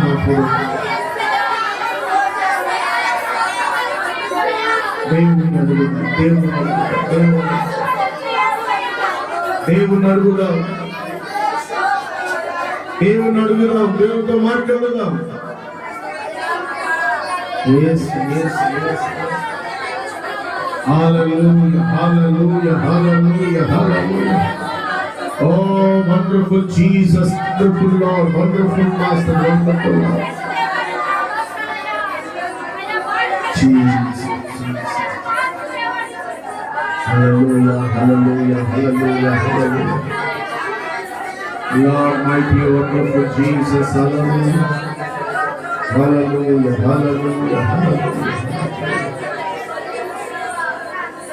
Thank you, Jesus. Oh, పరిశుద్ధాత్మడా, ఒక్కొక్కరిని తాకండి. ఎవరు దాటి వెళ్ళుతాయో, ఎవరిని విడిచిపెట్టద్దు ప్రభువా. ఈ రాత్రి సన్నిధిలో ప్రతి వ్యక్తిని జ్ఞాపకం చేసుకున్నాయినా. దాటి వెళ్ళుతాయా, ఒక్కొక్కరిని తాకండి నాయనా, తాకండి.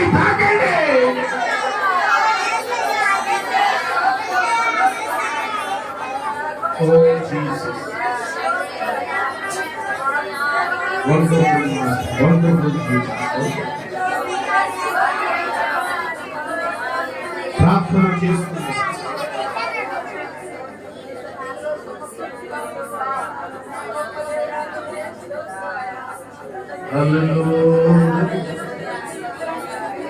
Hallelujah. Praise the Lord. महिम नीके, घनता नीके, प्रभाव नीके, राजा स्तोत्रम स्तुति stotram. Hallelujah. Mighty God, Isaiah. స్తోత్రం. నా ప్రతి ప్రార్థనకు నీవిచ్చిన ఈవులే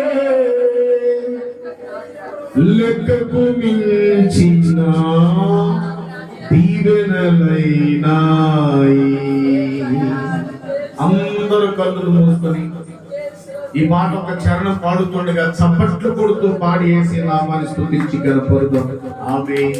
నా ప్రతి ప్రార్థనకు నీవిచ్చిన ఈవులే లెక్కకు మించిన దీవెనలైనాయి.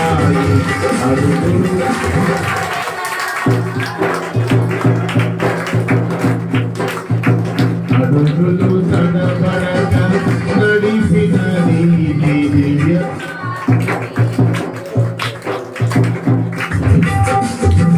కడలిని నిలిచిన విశ్వాసముని విజయము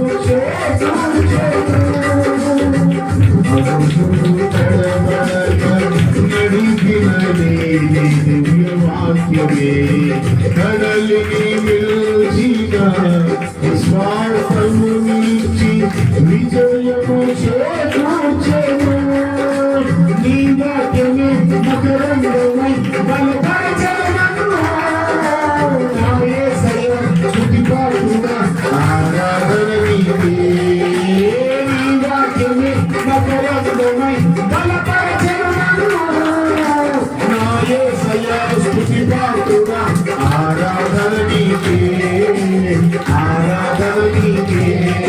కృపా చేయము నీ శాశ్వత జీవము నా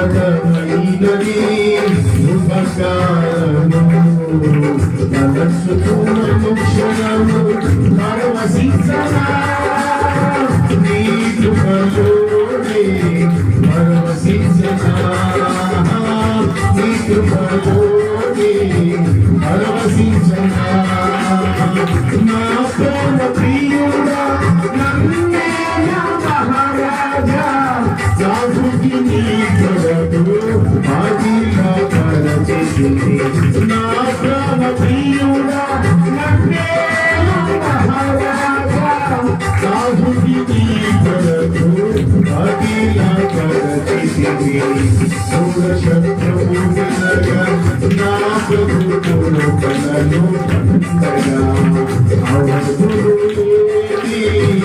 ఆనందముతో నీ గంగినే చేరగా ప్రభు వినగా నా ప్రభు కలను పండగా అవధులు నీ గంగినే చేరగా ఆరాధన అభిషేకం ఆరాధన నీకే ఆరాధన నీకే ఆరాధన అభిషేకం ఆరాధన నీకే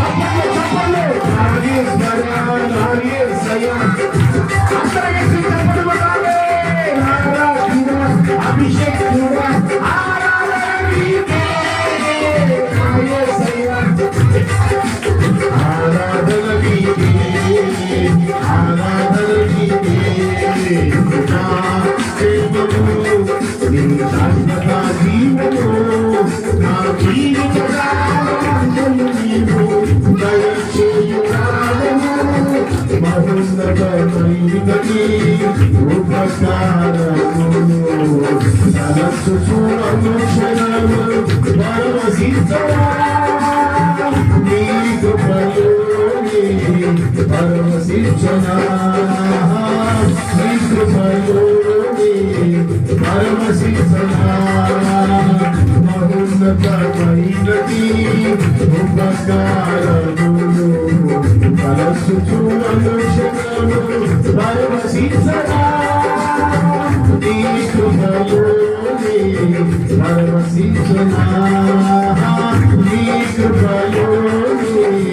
పరవశించనా నీ కృపలోనే పరవశించనా నీ కృపలోనే పరవశించనా ఆరాధన అభిషేకం ఆరాధన నీకే నా యేసయ్యా ఆరాధన నీకే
దేవుడి సన్నిధి మనం అనుభవించడం, దేవుడు మనతో మాట్లాడుకోవచ్చు. ఒకటే జ్ఞాపకం చేస్తున్నాను ప్రియులారా, ఇస్సాకుని ఆశీర్వదించిన దేవుడు నిన్ను ఆశీర్వదించబోతున్నాడు.